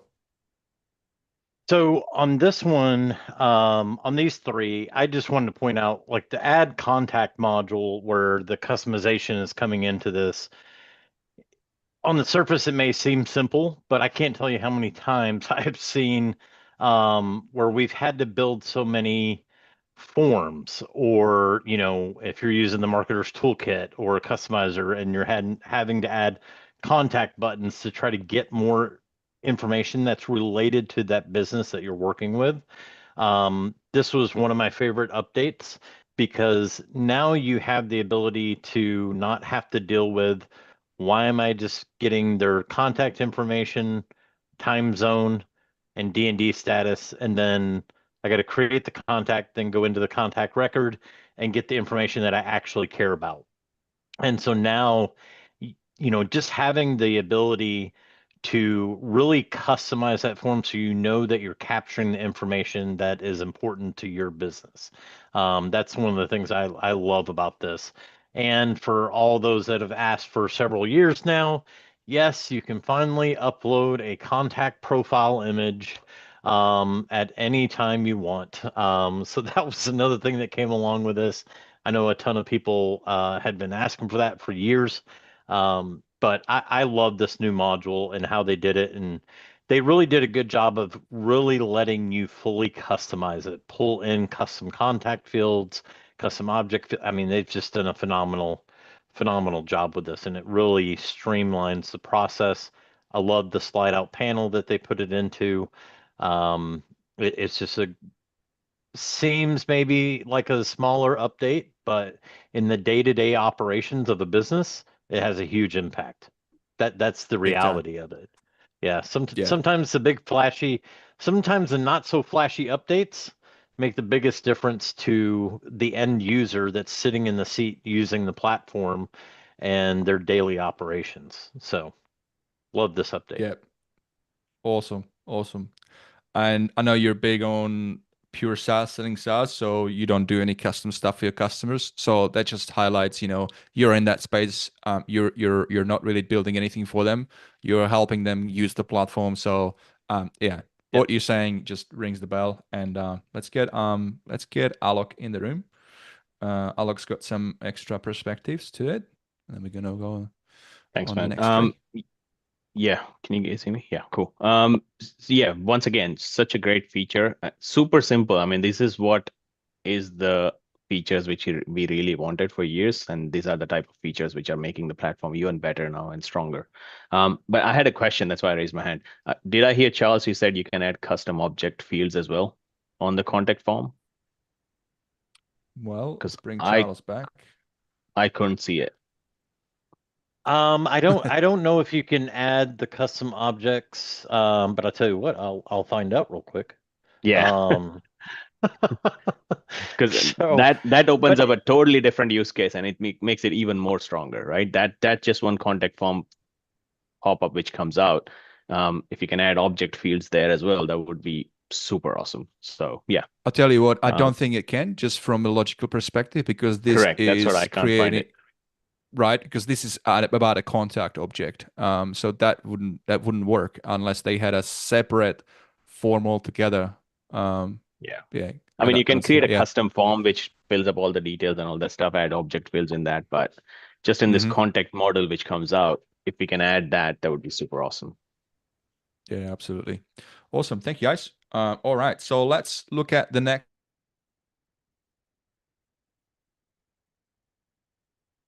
I think we lost you again, Vit. Mute. Okay, here we go. I'm back. All right. So the next couple of features. So bulk SMS upgrade. We have the bulk SMS feature has been rebuilt to handle higher volume messaging with improved deliverability, which means agencies can now control send pacing and throttling, ensuring messages are delivered reliably at scale without carrier issues. I think that's a pretty big one, especially if you're in database reactivation. Enhanced analytics, track delivery and engagement within the CRM. This upgrade makes campaigns more dependable and scalable, which is crucial for agencies running large outreach and or nurture. So that's epic. I love that. Manage and merge duplicate. Okay, manage and merge duplicates. This one is brilliant, actually, because we're always gonna get duplicates. And I don't know about you, but again, I'm super OCD. And if I've got somebody's email address and phone, whatever, and then they message me through Facebook, that automatically creates separate contact. I like to be able to merge them, but up until this point, it was very tedious manual task. Not great. Well, now this handles that. So we'll go into that in a second. But what this is basically tool that automatically detects potential duplicate contacts by name, email, or phone and lets you merge them in a few clicks. It intelligently preserves important data like notes and activity history while merging. This keeps the CRM clean and prevents fragmented data or redundant outreach. Now, I spoke to a client yesterday. They own a dance studio, and she literally said, "Yeah, we're signing of another fitness specific software, and then we're going to be integrating with with Stand Out from the Pack, which is our HighLevel version. But we're only going to do that once the data is clean. We got a lot of messy data, so I haven't told her about this, but I can't wait to let her know because this is going to be epic. And then a third one is all new contact detail page. Now this, again, talking about day to day, this one is huge. So we're going to go into some slides here, but basically, and again, I've hinted at it when Sean was on. One of my biggest beefs was that on the email feature, like out of the whole screen, that real estate where you can type an email was like so tiny, and now you can just press expand and you got this whole view and you can kind of breathe. You can focus, type that email out, and you don't have to worry about other distracting things. So, and I'm sure a lot of clients, it's fun when the regular email businesses, feature, when the email feature of the email marketing platform works well. That's yeah. Way to drop in, Michael. That's what I do. So let me explain what is this. So the contact details page has been completely redesigned, and for speed and clarity, users can now see conversations, notes, tasks, and activity history in one organized view with fewer clicks. Key info like tags, custom fields, and engagement stats are always visible. This streamlined layout helps users quickly find information and take action, making managing each contact more efficient. Agencies save time on every interaction and can can personalize follow-ups more easily. All right, so that's what it is. Would anybody like to let me just do this. Would anybody like to chime in on this? Charles, yes. Let's go, Charles, and then we got Gary next. It was, one of the things. Some of these updates I just laughed about, because it was. I love the new conversation contacts page. One of the thing that made me laugh is exactly what you stated. There was such a pain point with the writing an email inside of the conversation window. In a contact window, you had this very small box, and HighLevel said, okay, we hear you. We're going to make this box as big as possible, so you can't ever say this anymore.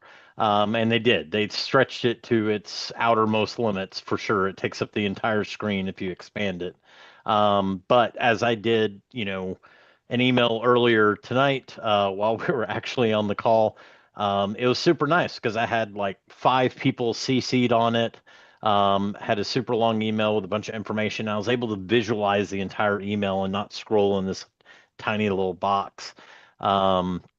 But I think overall, the new conversation and contact UI is just a massive improvement. And one thing I'll really, a big nod to HighLevel and their team is when this initially launched during LevelUp, there were several little bugs and there was a lot of mechanics that people have just come to be so accustomed to. To give an example, clicking, if you're in the conversations window, clicking their name and going to the contact side of it, to where the contact information now is on the left, and you can see everything that's going on and work with the dual panels. And they've been very fast to change things on this new UI that people have brought up. And I think that's probably one of the greatest things about this is I think the new UI is really going to afford them a lot more customizability, a lot more adaptation to different use cases, different mechanics. And I'm excited to see what is coming next. I know that they're working on the ability to be able to fully customize that contact panel, so that you can prioritize information in the way that you need to see it as an end user or as a business. But yeah, I think, hats off to them. They did a great job on this release. And the duplicate contacts, Oh man, I can't tell you how happy I am to see that. I will say, someone we're all probably familiar with, Patrick. He went to try it out, and he realized how messed up his database was. He wished he had kind of like the nuke all, like just match all, like get it done. But I think they did a really good job in how they're approaching the duplicates. Everybody uses the contact database a little bit different. I'm kind of old school. I base everything off the email. That's the one unique. Some people do it off the phone number, and they've provided it both ways. Where most platforms are like, we're just going to look for contacts based off of email. They offered it both ways right out of the box. You can either match by email, match by phone number, and I think that was a nice little upgrade as well. So, Yeah, absolutely. Thank you for chiming in, Charles. Let's get Gary in the room. Gary, great to have you here, mate. What you got? Sorry. There we go. Should I mute myself? That'd work better, wouldn't it? Hey, It mate. should have, yeah, I don't know Thanks what it for yeah. thanks for organising all this as well, Vit. Mate, I've got to get into some of these updates because I've only been back from the States for like a week after LevelUp. So I've got my list of things here and I've got them highlighted, the ones that I've got to go and check out. So I haven't got to actually test them all yet. But with that bulk SMS update, and also you've probably got this one coming up, but I'm going to tip the two together. There's an update for the drip mode as well, apparently. And I'm hoping that's resolved some things because there was issues with drip mode and bulk, and if people put things on pause, the workflows and stuff could carry on running in the background, and then if they unpause them, it would suddenly just punch a whole bunch of messages through and cause problems for people in campaigns. So I'm excited to see if they've resolved that, because I spoke to the dev team about this ages ago, and they said, yeah, we're fixing all that, so when they pause workflows and so forth, it will actually pause things from happening rather than letting it all run through. So this is on our board of things to check out for our clients to make sure that that's working as it should now when you get to pause things rather than letting it run in the background and then just dumping a load of messages through at once when you unpause stuff. So this is kudos to the high level team for sort of, listening to all that feedback and pushing things through that we talked to them about. So excited to see next week when we get to check this out and make sure that it all works as they've told us it's going to. Absolutely. Yeah, mate. And obviously for you, especially with the product that you offer to the market, which is brilliant, by the way. Guys, if you're watching this, by the way, if you're in a market that you're paying a ton of money for Twilio fees, you should check out my CRM Sim. It's just a way how you can lower the cost for you, for your agency, but also for your clients. And that's what Gary does. It's a CRM solution. You've got WhatsApp there now. You've got the Blue Bubble now. So it's pretty cool. So check it out. You can head over to highlevelexperience.com/sponsors. Gary's got special offer for you guys. So go and check it out. All right. So I just wanted to thank you, Gary, mate. I'm just gonna do this and then just real quickly show you, because I really love this. So check this out, right? So this is the new contact view. You got previously, you had 3 sections. You got this section here in the middle, the contacts details. Then in the middle, you've got the comps. And the right-hand side now, you've got these icons, which is what we were used to for the last couple of months using in the inbox view. And it's just been brought into the calendar, into the actual contact view. So you can actually collapse it so it doesn't show up. This is pretty cool as well. So you can go between all fields to DND to no action to actions. So rather than have to scroll to the bottom just to click through to get to see what workflow particular contacts in, these are always on top. So it just makes it, again, super quicker, more efficient to deal with is what I want to say. And I like this with actions, because really when it comes to actions, is it either workflows or adding tags or courses. Now the tags, they're always on top actually. So this is even better. You get a couple of extra things. Now there is one, I think I've got it as a feature, we didn't get to it, but I'll just double down on this, which is the ability to I'm just going to hide from, the ability to autosave. So when you got your contact fields on the left hand side, you always have to scroll to the bottom and hit that save button, which again, it's just, when you think about day-to-day workflows, it's just another thing you need to focus on. Also opens up a lot of room for error if you forgot to hit save. So then it's a problem, right? So now you can actually toggle on autosave. So any of these fields, somebody maybe mistyped their first name, you just You just go into that field, fix their name, and you don't have to click save or anything. It'll auto save. So it's a little thing, but like Charles said, these little things make the day-to-day way easier. It's about speed, right? And then lastly, this section on the right hand side, this activity view that you've got there is brilliant. It's been there before, but like I said, now you can you can click that little cross button top right corner, and that whole thing collapses, which gives you a lot more real estate when you're handling that middle bit, which is where most of the stuff should be happening, in that middle bit, which is looking at emails, looking at comms, looking at SMS, looking at anything you need to follow up with the person, and then have that have that focused space for it. So kudos to HighLevel team. I've been watching this. I know that Varun was talking about it, and shout out to the guys, because they really went over and beyond.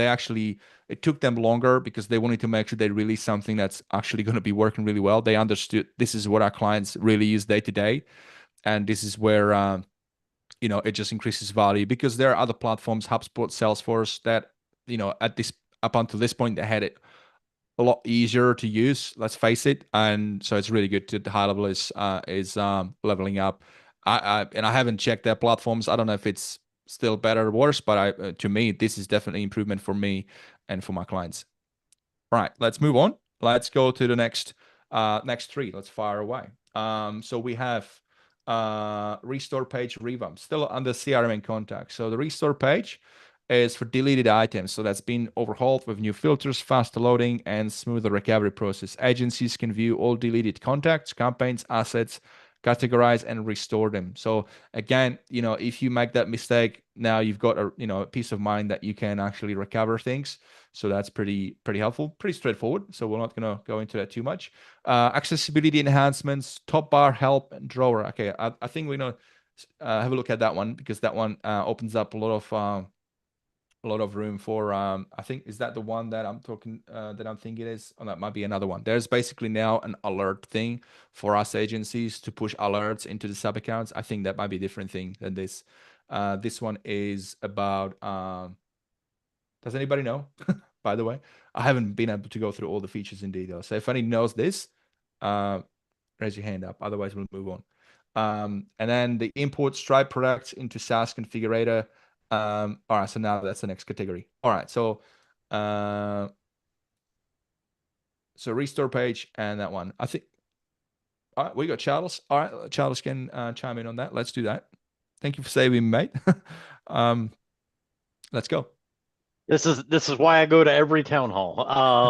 So the top bar, that tray is on the new contacts page. So they totally revamped that top bar. We used to have all the actions and the icons across the top, and on the contacts page, they have done a really good job of reworking the smart list and the actions that you can take, and also the advanced filters where you can create even better filters than before. And honestly, just to be able to bulk select the contacts in your contact list, and it exposes the most commonly used bulk actions, but then instead of just having this long line of actions, they put it into a drawer. So now you click more and you start to see, bulk SMS, bulk email, WhatsApp, review requests, managing opportunities in bulk, triggering automations, verifying emails, merge contacts, and so much more. So they just cleaned up that contacts page UI quite a lot, opened up a lot of room, just made it visually more appealing, easier to navigate, a little bit more condensed, which will lead to more opportunities to putting even more tools in there in the future. So yeah, I love it. So I'm just in my account here just to show you real quick. Again, so the top bar, is that the bit up the top here? Is that what you're talking about? So if you go to contacts and smart list, looks like you're on the conversations page or the contact detail page right now. Yeah, so I don't have the incognito mode currently is broken because of the new UI. So HL Pro Tools going to catch up with it. So I can't show because I got real data, so I can't go there. Okay. But I want to show you guys this one here. So if bottom right corner, you click that little keyboard, and you get this cool little keyboard shortcuts. And I mean, I'm a big fan of shortcuts because once you learn them again, it's just become like a ninja, right? So you've got these contact actions. So that's one of those things. The top bar is, I know what it is now. Yeah, okay. So I'll see if I can show you guys real quick on that one. But yeah, this is epic. So I see what you mean now. Yeah, so it's in the contact view. So let's go back to smart list here. And I don't, yeah, okay. Well, we could do that. I can show if you want to. I've got it pulled up here if you want to show it. Yeah. See if you can do that.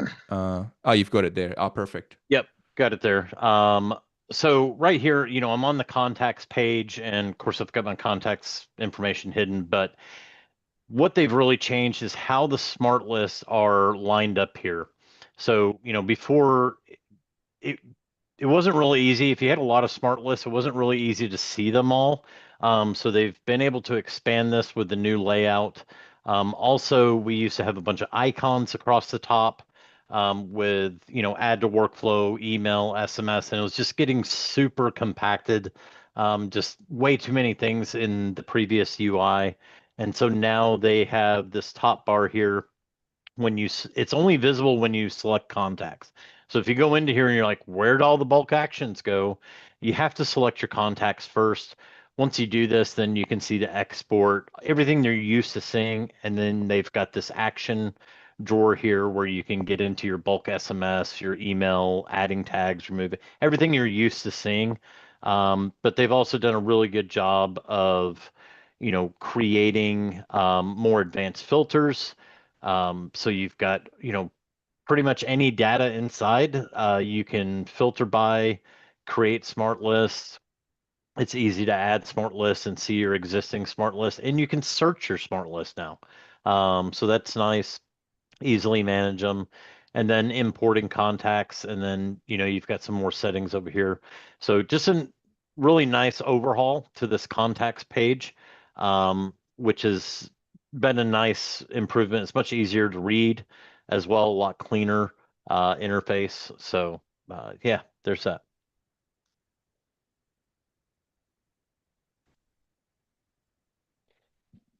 Mr. Vitt, you are muted again. Don't worry, I got you, buddy. Here for you. Thank you, mate. Awesome. All right. So we're gonna fire away to our next segment. We don't need to take a break just yet. We're gonna go into the SaaS. We got SaaSpreneurs here. Shout out for SaaSpreneurs. Give it drop one in the chat if you're more in the SaaSpreneur space. This will be a good chat.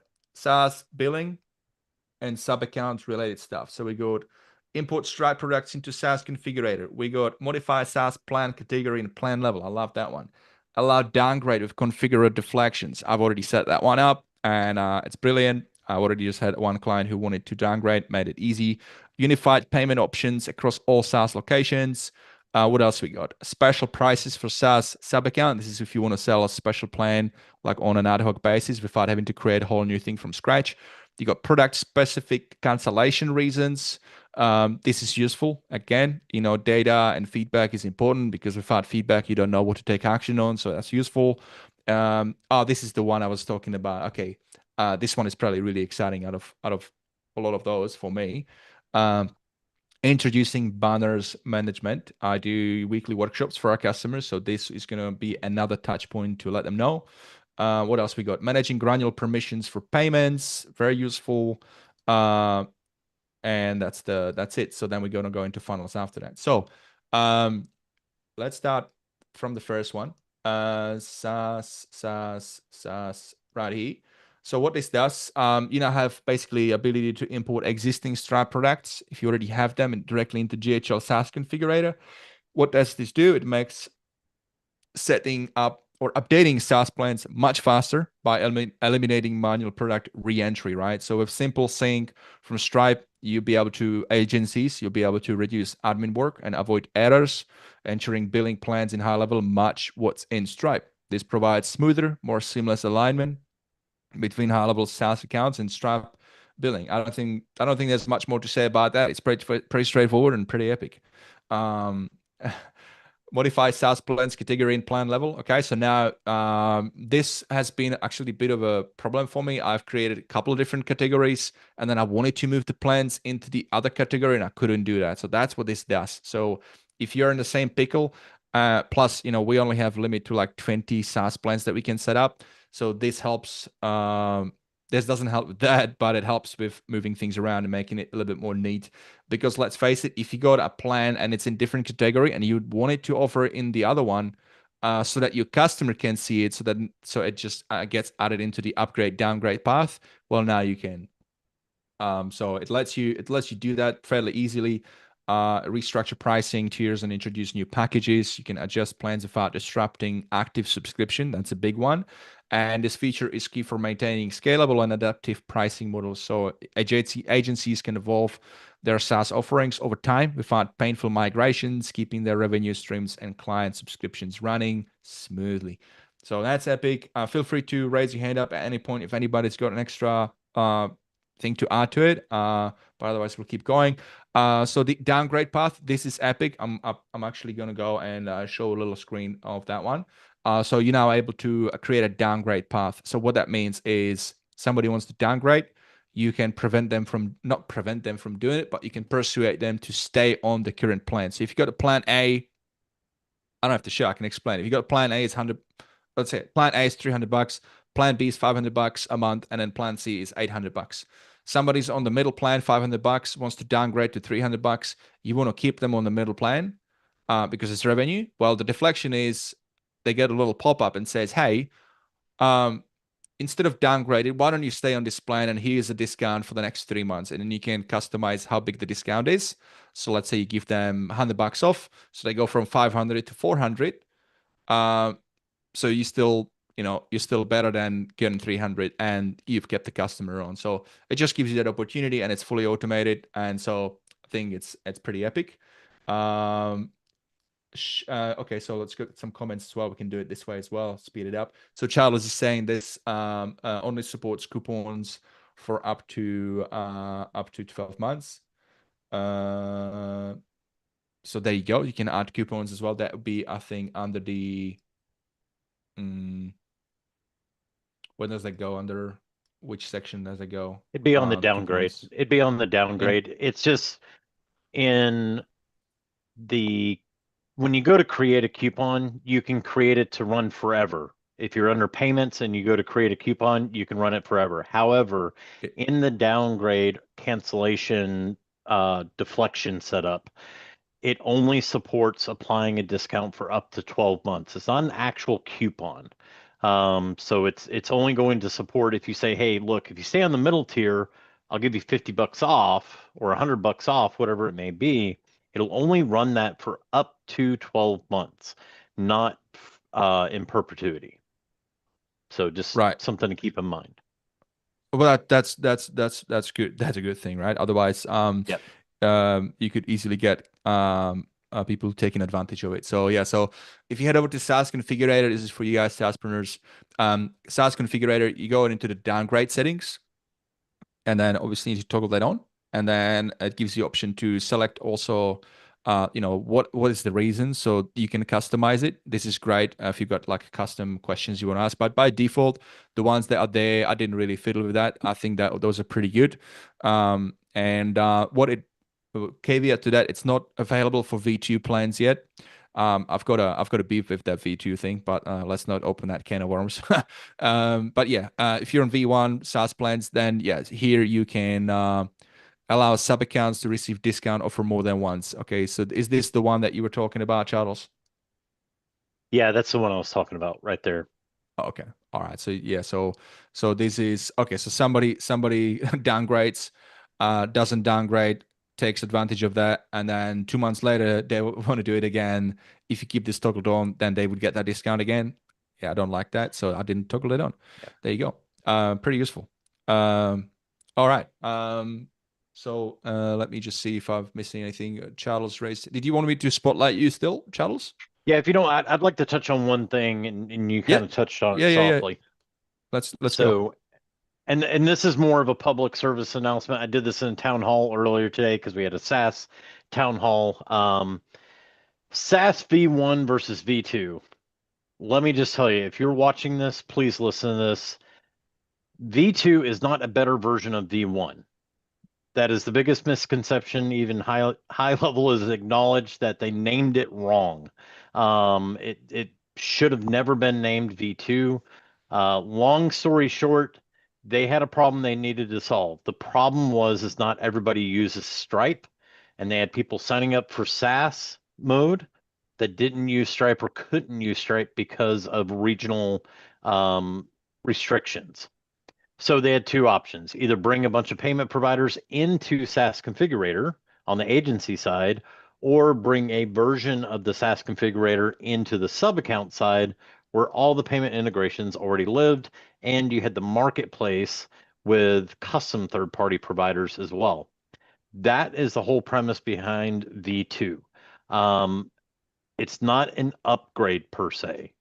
It's if you are doing another payment provider aside from Stripe, you have the option of going to the V2 version and being able to use things like PayPal, Square, NMI, Authorize.net, marketplace custom providers like Numeric and some others. But the other part of this is you'll notice on that downgrade offer, and this is also on the cancellation offer, and it's in a few more spots, there are releases that are not compatible with the SaaS V2.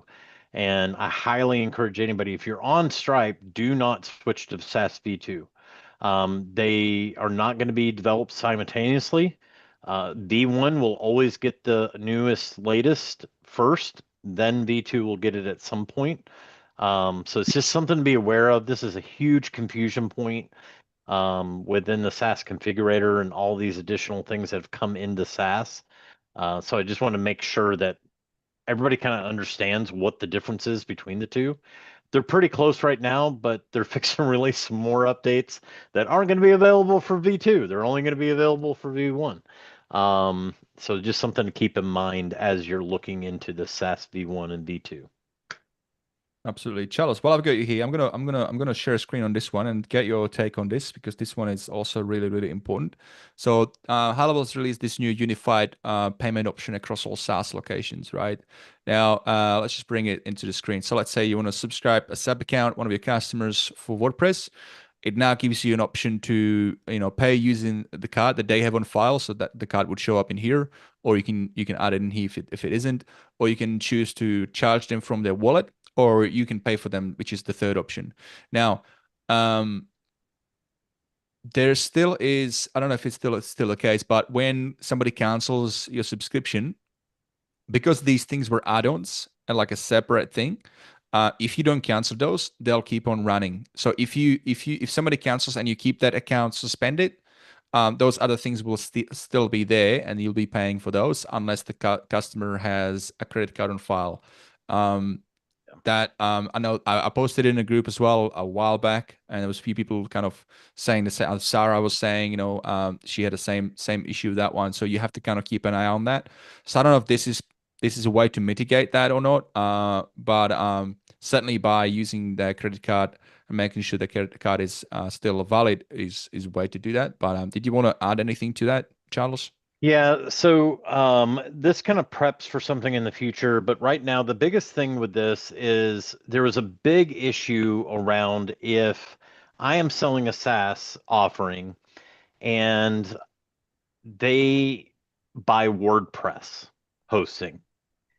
I'm giving them, let's say, $20 into their wallet as part of a subscription. Guess who's paying for that WordPress? The agency, because it was only taking it out of the wallet. It wasn't charging it separate. There were certain features that were directly charged to the wallet instead of to the customer's credit card. So you're giving this $20, maybe they use $10. It's funny money until wallet money is funny money until it's actually used. And so they released this to kind of solve that problem. This way you can do it any way that you want. You can either charge the card directly as a separate subscription. You could have it come out of the wallet, and if there's $10 in there and you're charging $10 for WordPress, well, then any usage fees, they're just going to have to refill their wallet. or you could include it. You can include it in your offer, and it just directly bills to the agency. The other part of this that this is going to lead into is retention of products after the cancellation of the core offering. This has come up a lot around domains and WordPress hosting. Domains are one of those things that once you sign up with a provider, you normally never change providers of where you're buying your domain from. It's very rare that people, they just don't change it because it's not something you have to mess with all that much. And so when we started selling domains, we're like, okay, well, what if they cancel their SaaS? How can we keep billing them for their domain? Like, it may seem silly, like it's $10 a month, but heck, I mean, that's $10 for eternity, basically. Who cancels a domain? And that's not the only problem with it, right? Yeah, the other problem Right. with it's actually a really important asset to their business, and if they're well informed of the consequences, that could open up door for potential litigation. That's exactly. a lot of can of worms here. Oh yeah. And then you think of WordPress, same concept. Well, how many times does a business actually change their WordPress hosting provider? Usually not, unless whoever's now developing their new WordPress site really pushes them into another package.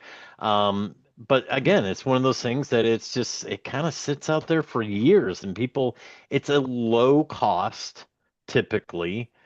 So when a business is looking at things to cut or how they're going to manage their advertising budget or things like that, it's usually not even on the radar. It's one of those things that we have to have. We have to pay this bill. It's like turning on the lights. And so that's kind of what this preps it for, is that you can make sure that you're charging it to the credit card. So even if the SaaS subscription gets canceled, and this will come in future enhancements, it's not available right now, but there'll still be some level of domain management, WordPress management in the future. And so that way you still have some kind of recurring revenue going on even after your SaaS cancellation, which hopefully isn't too much anyways. We don't want people canceling your SaaS on you. But yeah, that was a huge win for the SaaS team on that feature release. Absolutely. Thank you, Charles. Yep. All right, let's fire away. Let's fire away. We got we are now, I think we've reached the 3-hour mark. Yes, we did. We reached the 3-hour mark. I mean, if I didn't have anything on, I could carry on. But I'm aware that time is precious. So let's see what we can do with the remaining slides here. I don't think we're going to be able to go through the whole thing, but I want to see what we can do. So we'll fly through. What I'll do, let's do this. What I'll do is I'm just going to go through these slides really quickly, and anything that strikes the chord, you guys raise your hand up. Okay, so you kind of pause me. I'm just going to go fly through. Now, guys, if you're watching this, I do want to highlight.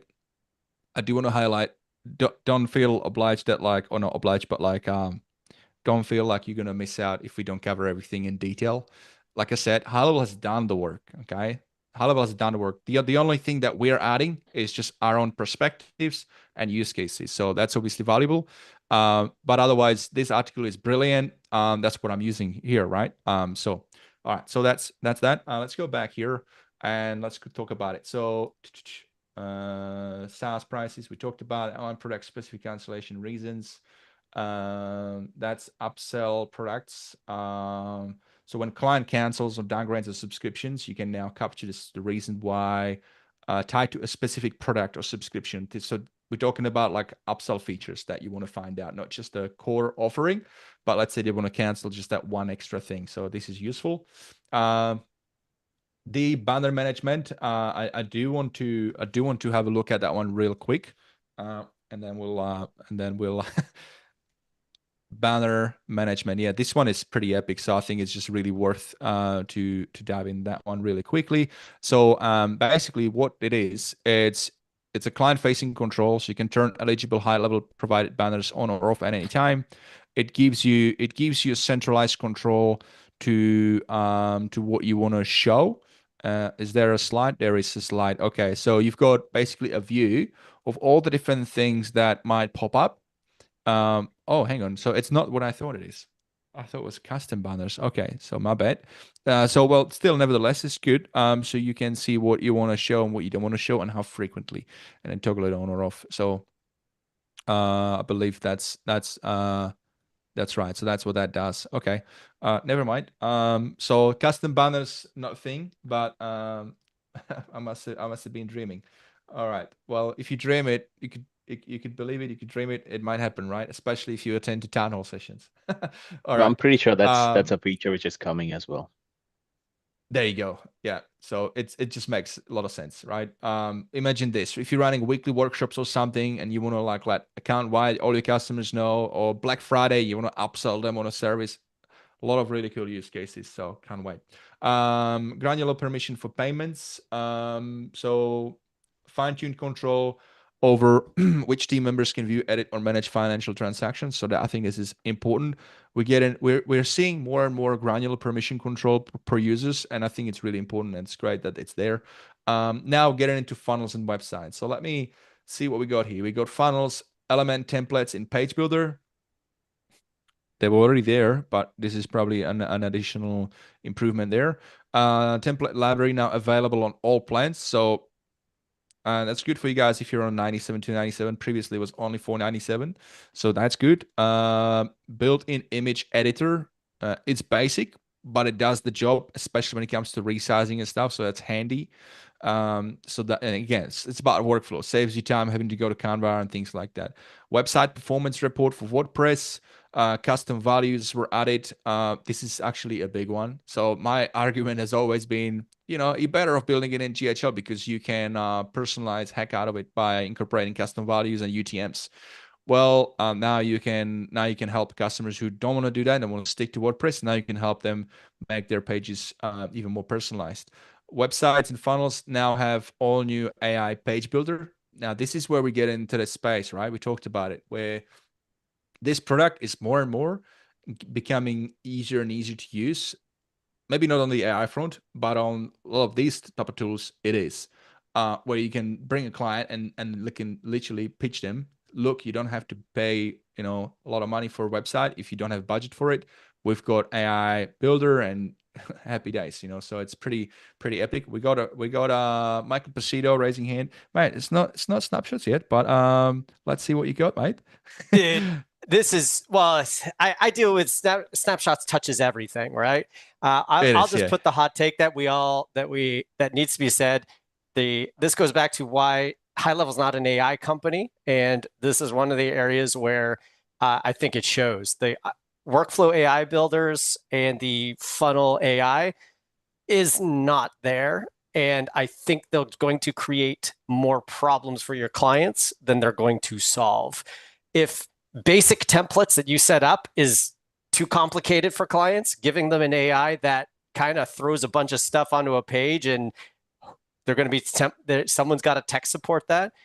I think that's all that really needs to be said on that. I don't think anyone really disagrees with that, but sometimes people want to say that. But I don't know. Has anyone actually used it successfully at scale? I mean, it's an interesting viewpoint. I am the last to talk about imperfection, and done is better than perfect because I'm a massive perfectionist. But it is true that done is better than perfect. If somebody doesn't have a website at all and they can't afford it and anything, then this is perfect tool, and then you can always go from there, right?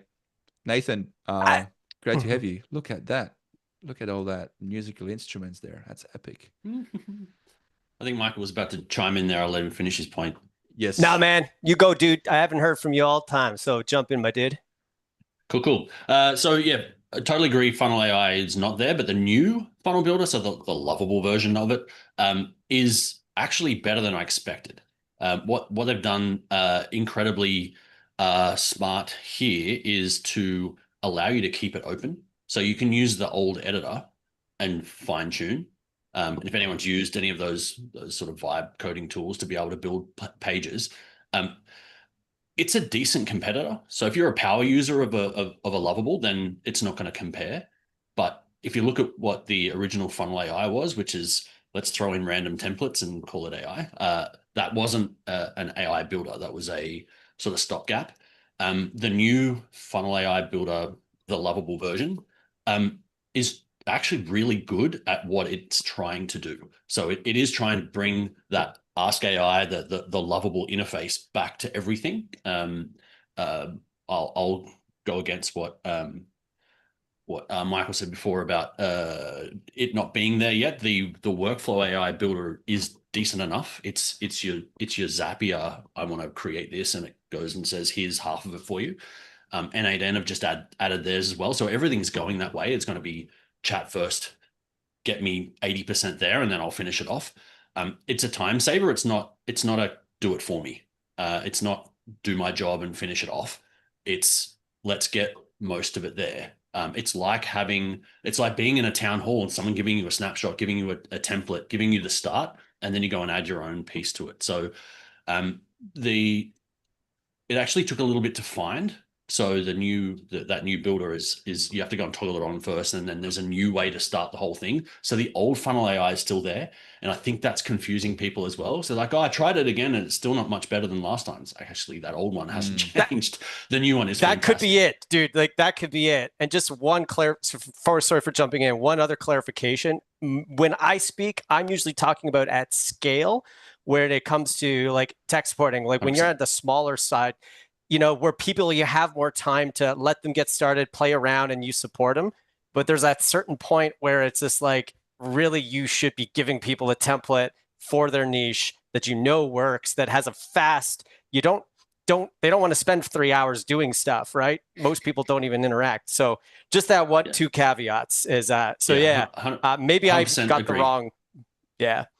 Yeah, 100% agree. I was going to make that point earlier, but there was like 25 people on stage talking about the same thing when it comes to that AI agents, the conversation agents, the voice AI. Like all those things are not for the users to get into the weeds and build. Like we have to get those out to the users as a snapshot, as a completed piece. So we're trying to implement those for them.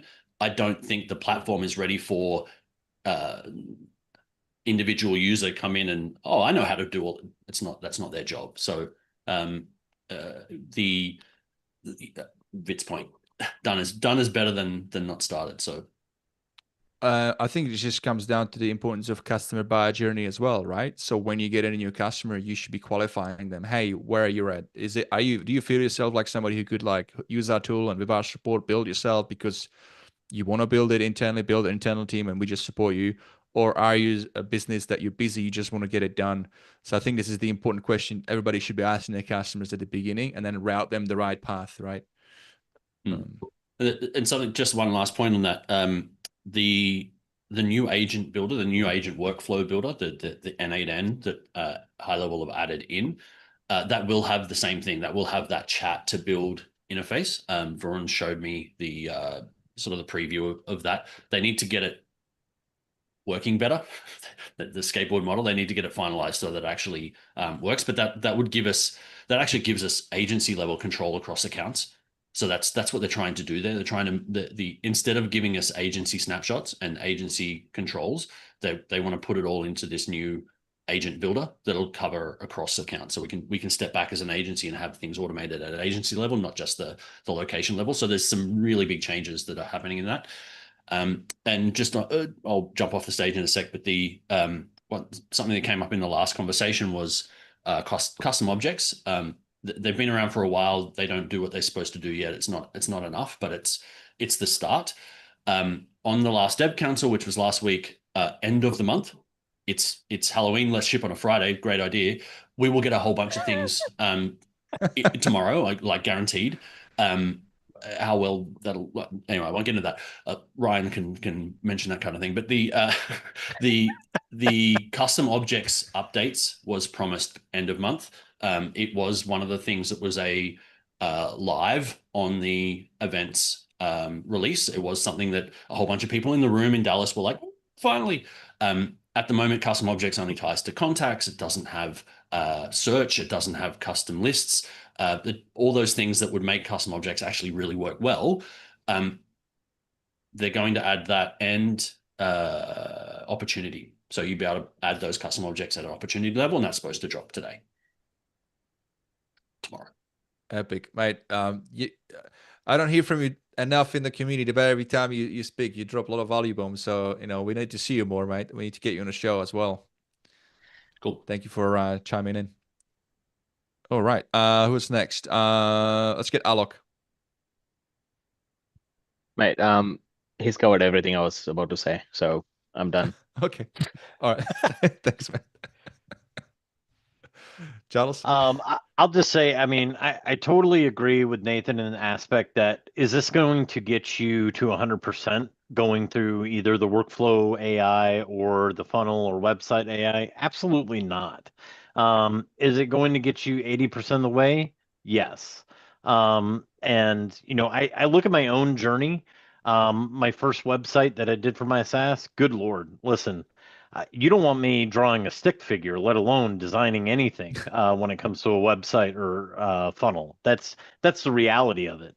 And the true benefit of these tools is that you can take a simple idea and put it into something that is tangible, get it 60, 70, 80% of the way there. And, if you give, for me, it's better than starting off with a template that doesn't feel like I'm really having to totally rework a template because it's the closest thing I can find. With the new AI builder, I can go in there. And I like that they give you two different ways to do it. You can either go through their drop downs and kind of go through the different questions, or if you're comfortable with prompting and putting a bunch of information and detail in there, you can take that path. And so they give it to you in both ways in that panel, and I appreciate that. The other thing that I really appreciated on how they did with the new funnel AI was that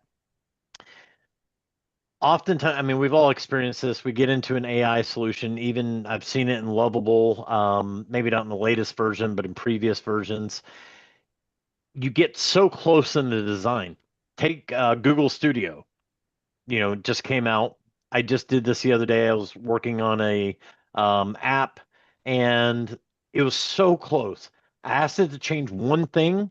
Wouldn't you know, like 10 different things changed.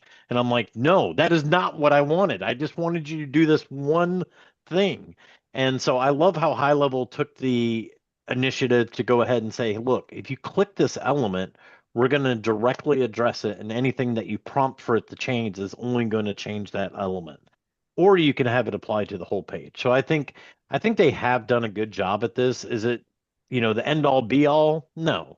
But it's definitely a heck of a lot better than their first version of Funnel AI. And in the workflow AI, I've done this live on calls. I've done it with Beyond and calls. And if you give it the context, if you say, look, this is what my objective is, here's some information about my company, and this is why I'm doing this email campaign, it will write out all the emails, it will incorporate, and it does a really good job of writing it out. I just did, I like email courses because it gets right in their inbox. I get good open rates. It's warming up my email domains. I took a PDF of a workbook, uploaded it into the workflow AI, and said, turn this into a 21-week or 21-day email course. I love 2 it. 3 minutes later, oh my gosh, it was fantastic. Saved me so much time. Put in all the, wait a day, send the next one, wait a day, send the next one. And it did a fantastic job of writing it out. And that would have taken me who knows how long, an hour or two. So I think these are great releases. I think it's really going to help people where they're at get that much further, that much quicker. Yeah, 100%. I'm gonna steal that idea, by the way. That's a really good one. with that a PDF upload. Thank you, Charles. All right, guys. So we are definitely not gonna make all the features. So what do we want to do? We want to finish the category. Brand boards, global custom colors, and color picker. There is a new support where you can actually import your custom values. I haven't played around with it that much, but if it does what I expect to do, then that's exciting, because ideally I don't know about you, but I'm sure we can all agree. I think we can all agree that having the brand colors everywhere across the whole system but also support it on a snapshot side, merging them both together. It's a really good way to to support customers in a scalable way. My brain is checking out, so there's also a point of diminishing returns in carrying on much longer, I guess. Yeah, so let's look at this. We got a CSV blog importer, straightforward. You can import blog articles, excellent. Surveys, quizzes, elements, and slide cloning. So that's gonna make it faster to create those quizzes. That's excellent. And surveys. Address autocomplete for all accounts. I believe they had this one thing when they were talking about the LevelUp, and that was with pricing. And there was one thing they dropped, which is the ad manager is now free. They're not paying for it as an agency. You can still resell it, but it's free now. And from memory, I believe it was the address autocomplete as well. I can't remember if yes or not. So I'm not going to comment much more on that. But yeah, I think what I else heard we that got? as well. So address autocomplete is free. That's what Okay, I think I brilliant. heard that as well. Yeah, excellent. Manual and smart collections for products. So think about it like smart lists for contacts. This be smart collections for products. So if you're an e-com business, if you didn't know, you can run your whole e-com business in HighLevel. So that's a really good step forward. Continue on that. We also have shipping charges based on product and up shipping profiles. So that's good. If you sell something, if you got to ship something that's heavier, that's going to calculate that. So make sure you dive into the more details for that. What else we got? Custom HTML pages, great. Meta ad widgets and insights. So this has been requested a lot, especially for ad agencies. It's one of those really like easy ways to help customers run ads and help them with lead conversion. But a lot of times, they will ask for additional insights in the reporting. That wasn't there. Now it is. Excellent. I feel like I'm moving into a Sean style. We're gonna like wrap it up kind of thing. So let's just go. Dashboard and reporting. Create widgets using custom objects. So okay, so that's a big one. The custom object thing along it just makes HighLevel just a full-fledged flexible CRM for any use case. I know there's pros and cons of custom objects. There is some feedback, things maybe not as much as they would want it. We're getting some comments here as well. Alok is saying reviews AI price as well is lower to 0.01 cents instead of 0.8 for reviews AI. So that is great. Oh, Stripe fees were lowered as well. Nathan is saying there were some changes that went without fanfare, but something that bucks the industry trend. We've added features and we're not raising prices. We made some stuff free. Yes, that is unheard of. That is unheard of in a company to do that. They could have easily charged us more, and I would say a lot of us would still not object. So Lucky saying is good to go. Well, thank you so much, Lucky. I will touch base with you on that. Michael saying there's just a lot of features that are there. They're good, but they don't feel like they are going to change how your business runs. Some of it will, some of it not. Yes. Let's fly through those. So what else we got? Sub-account dashboards and custom reports. Sub-account dashboards and custom reports on all plans. Now, I believe this is not, this is on a SaaS plan and an agency plan. So if you haven't enabled it, do it. I've done it this week. You can create smart lists. So I've got smart list 1, people who are active, people who are paused, people who are canceled, people who are on trials. I'm talking about SaaS customers. You can do all that.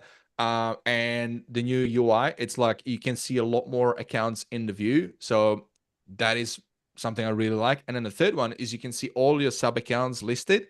And then on the right-hand side, you can see the reports on, how many new contacts they got in that period. It's really, really good. So definitely check it out. New custom reports for snapshots. I feel like this is going to be something where we should see a hand up by Michael Pasito. We'll get into some snapshots here. QR codes, bulk action, renaming, copy link. I do use QR codes a lot, so that is great.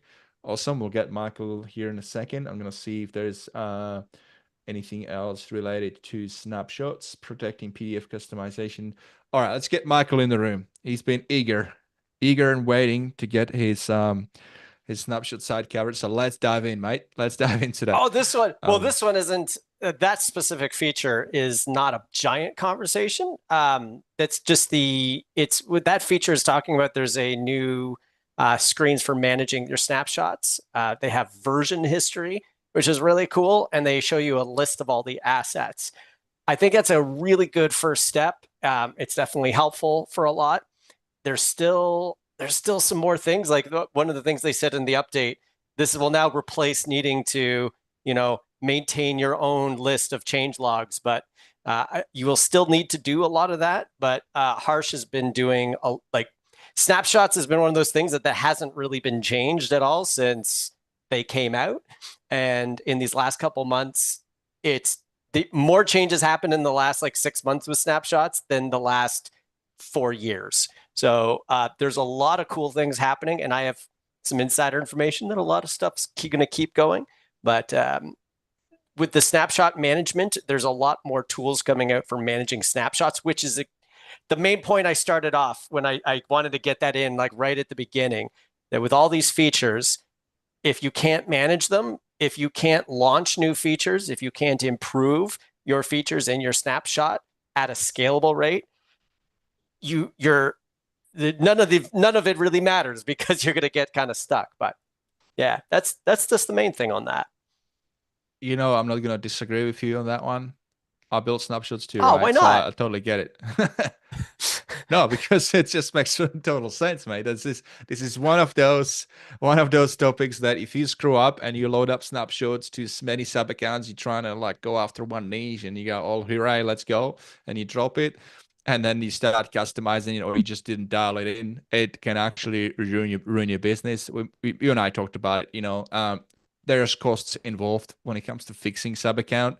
And if you're doing it at scale, well, then you're kind of screwed. So it's also where I had the opinion on the workflow and website AI stuff is because when I'm helping people make a product and trying to decide, well, what features do you put in your account and which features of HighLevel you're going to use, every single time I see them at the scale, when you start trying to do it multiple, it's, well, how are you going to manage those, right? So you got this cool feature and you're going to build all these workflows, but what do you do after you've launched? What do you do once the clients have all those things and they start having issues with it? Do you have a team that can know all of the changes you do? So it's, it gets scary.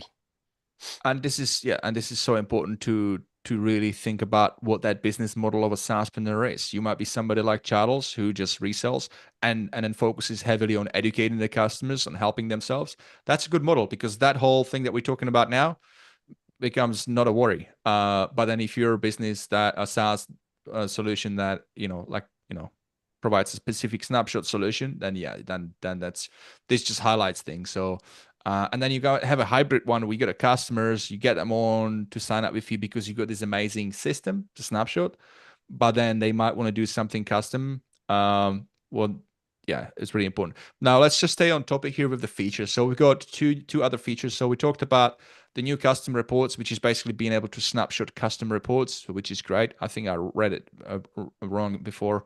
And then version management. So that's a big one, which is kind of follows up on what we're talking about here. And then a new UI, the new design system for snapshots. So let's look at the version management, because I think that is, when I heard it, that one was really exciting to me. I don't know have you had a chance to dive into it yet?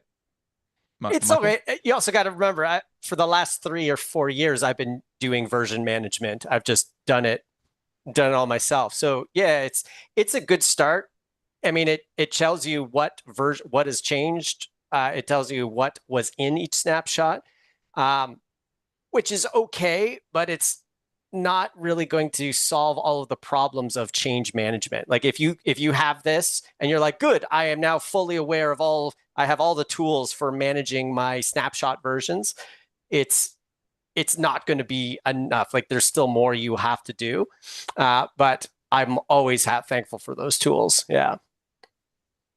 Like you need to know why things were changed. You need to know exactly, we need to know what those assets actually do, descriptions of them, which ones are able to be safe for upload. But those things I think are going to come because Harsh has been knocking out the features in it. So.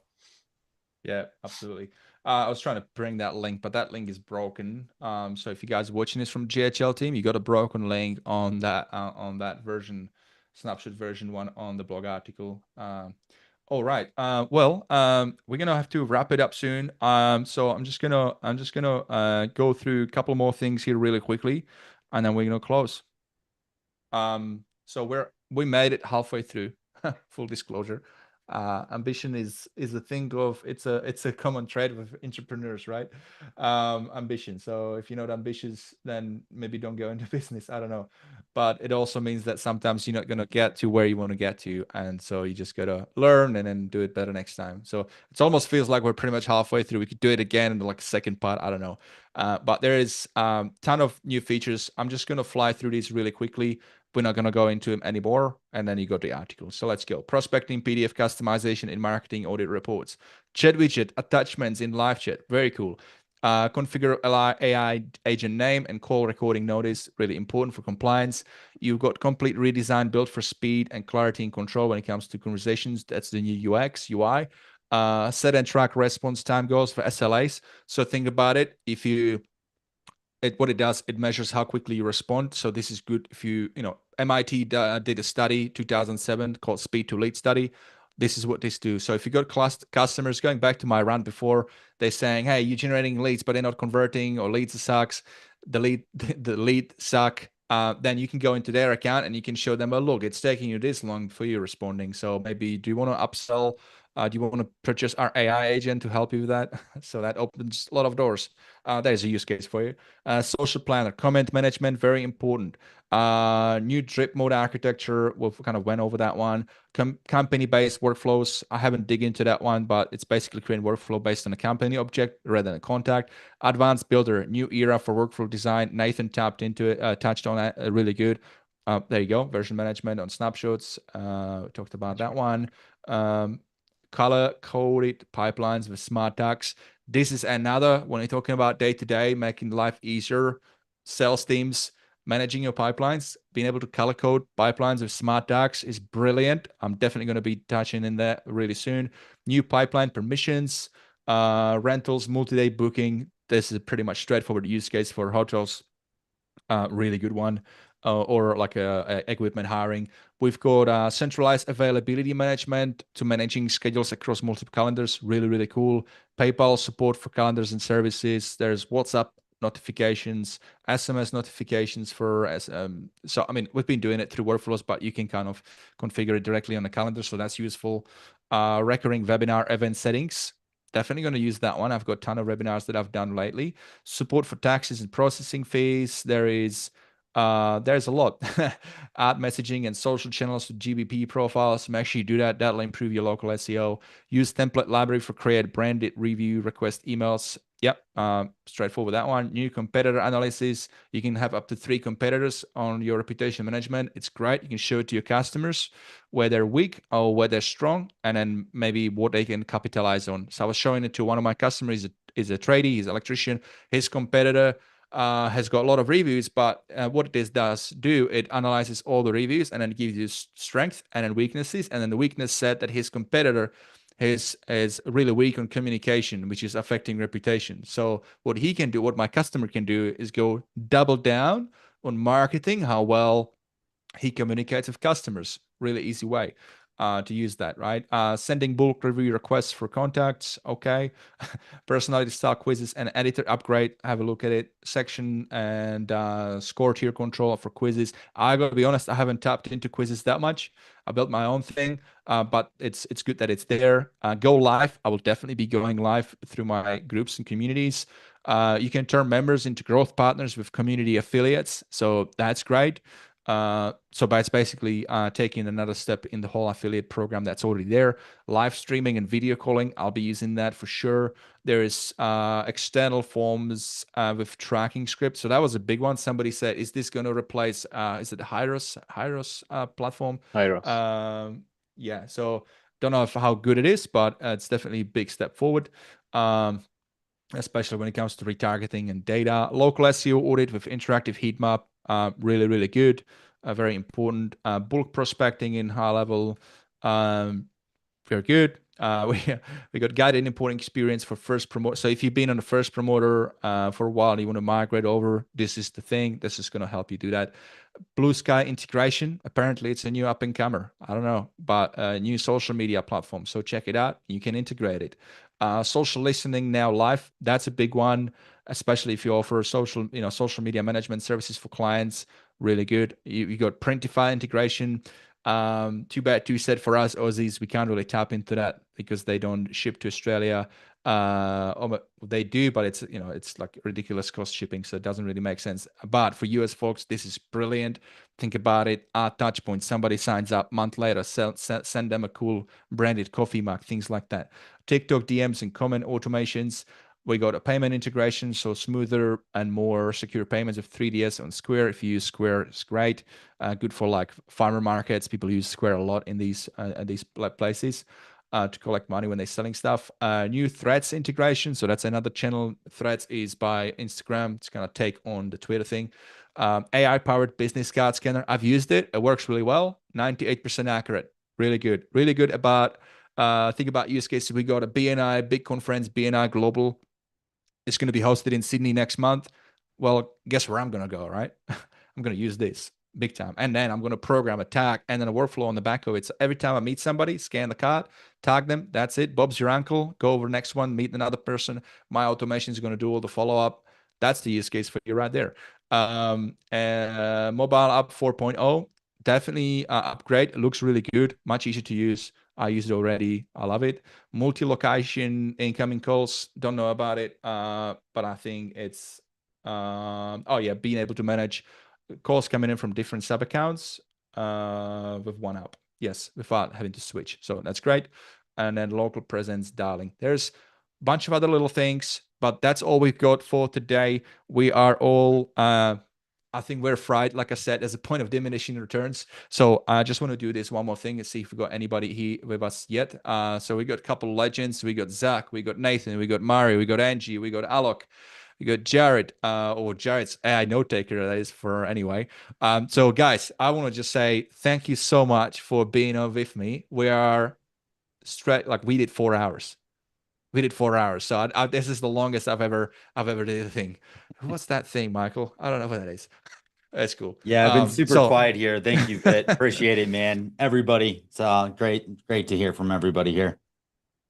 Thank you so much, Zach. Man, I've been following your journey. You're killing it. You've cracked the code, and it's really good to see. You're scaling, and I'm happy for you. Do it quietly, right? So do it quietly. Yeah, there's a lot of those. There's a lot of those. And when you go to LevelUp, you meet those, and you're like, you got how many sub accounts? And I've never heard of you. Oh, that's unreal. So it works. You don't have to be in the spotlight to make it. So that's also important to note. So once again, thank you so much, guys. I'm going to wrap it up. I'm just going to do one more commercial break, but after that break, there's nothing else. So thank you again. And now, if you guys watching this show, it's a bit of a passion project. I've been running it for 2 years. I do a lot of mini interviews with a lot of successful SaaSpreneurs, but also up and comers. Me and Zach, we did a really good interview. So if you're in the space, if you got something to give, if you want to just even maybe just crack the code on confidence, if you don't feel confident, get in the podcast. I'll put you at ease. We'll have a good session, and trust me, we'll dig out the gold, and everybody else will benefit. So I'm always looking for more guests. I've got guests lined up until February now, so I'm good. But if you head over to highlevelexperience.com/interview, you can book yourself in. I interview SaaSpreneurs, fellow agency owners. I also interview interesting vendors because it's good for people in the space to know about different solutions. And I also occasionally get lucky and I get somebody from a HighLevel team. Currently trying to line up Sean for another one, so that'll be great. So that's that. And one more thing I'll mention is we do want to share more stories. We do have an opportunity for you guys to share your story. I believe, Zach, you did it the other day, so we got you plugged in this episode. So what it is, if you head over to highlevelexperience.com/your story, you can submit a short little story, like, a minute or two video of you, your name, your agency, and who you helped and how and what the impact was. And then we can plug it into an episode, and you never know who's going to hear it, who's going to be like, okay, this is just that little extra I needed to hear to keep me motivated.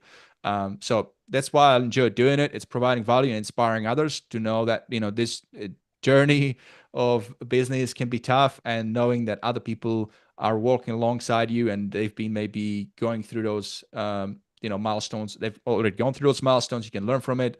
It just helps everybody, and we just level up, and then we help more businesses level up too. So it's just like an extension of all this awesomeness that we have, right? So once again, thank you so much for being on. Appreciate you, and catch you on the flip side. Sounds good, Vit. Thank you, man. Thanks for having me, Vit.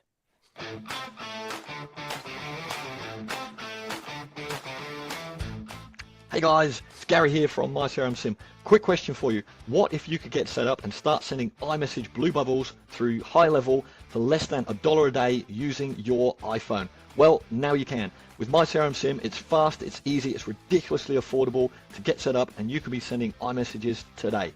Check us out at mycrmsim.com and we'll show you how. You may not realize this, but for the last 2 years, I've had a secret weapon that has made running my business inside of HighLevel so much easier. You see, there is so much that HighLevel can do, which is amazing, but it's a lot of work to stay up to date with it. And even more so if my customers are asking me questions about it. And this is why I'm excited to announce that our show is officially part of the HLPT Creator Network. This is HighLevel Pro Tools, an organization that I've been using to run support for my customers, as well as give me a ton of awesome epic add-ons that make running, launching, and differentiating my SaaS inside of HighLevel so much easier. And now that they're an official sponsor of the show, they've done something pretty bloody awesome. If you go to hlpt.com/experience, you can get one of their incredible tools absolutely for free. No purchase necessary, just for being a listener on the show. So head over to hlpt.com/experience, grab that free tool, and I promise you this is going to improve the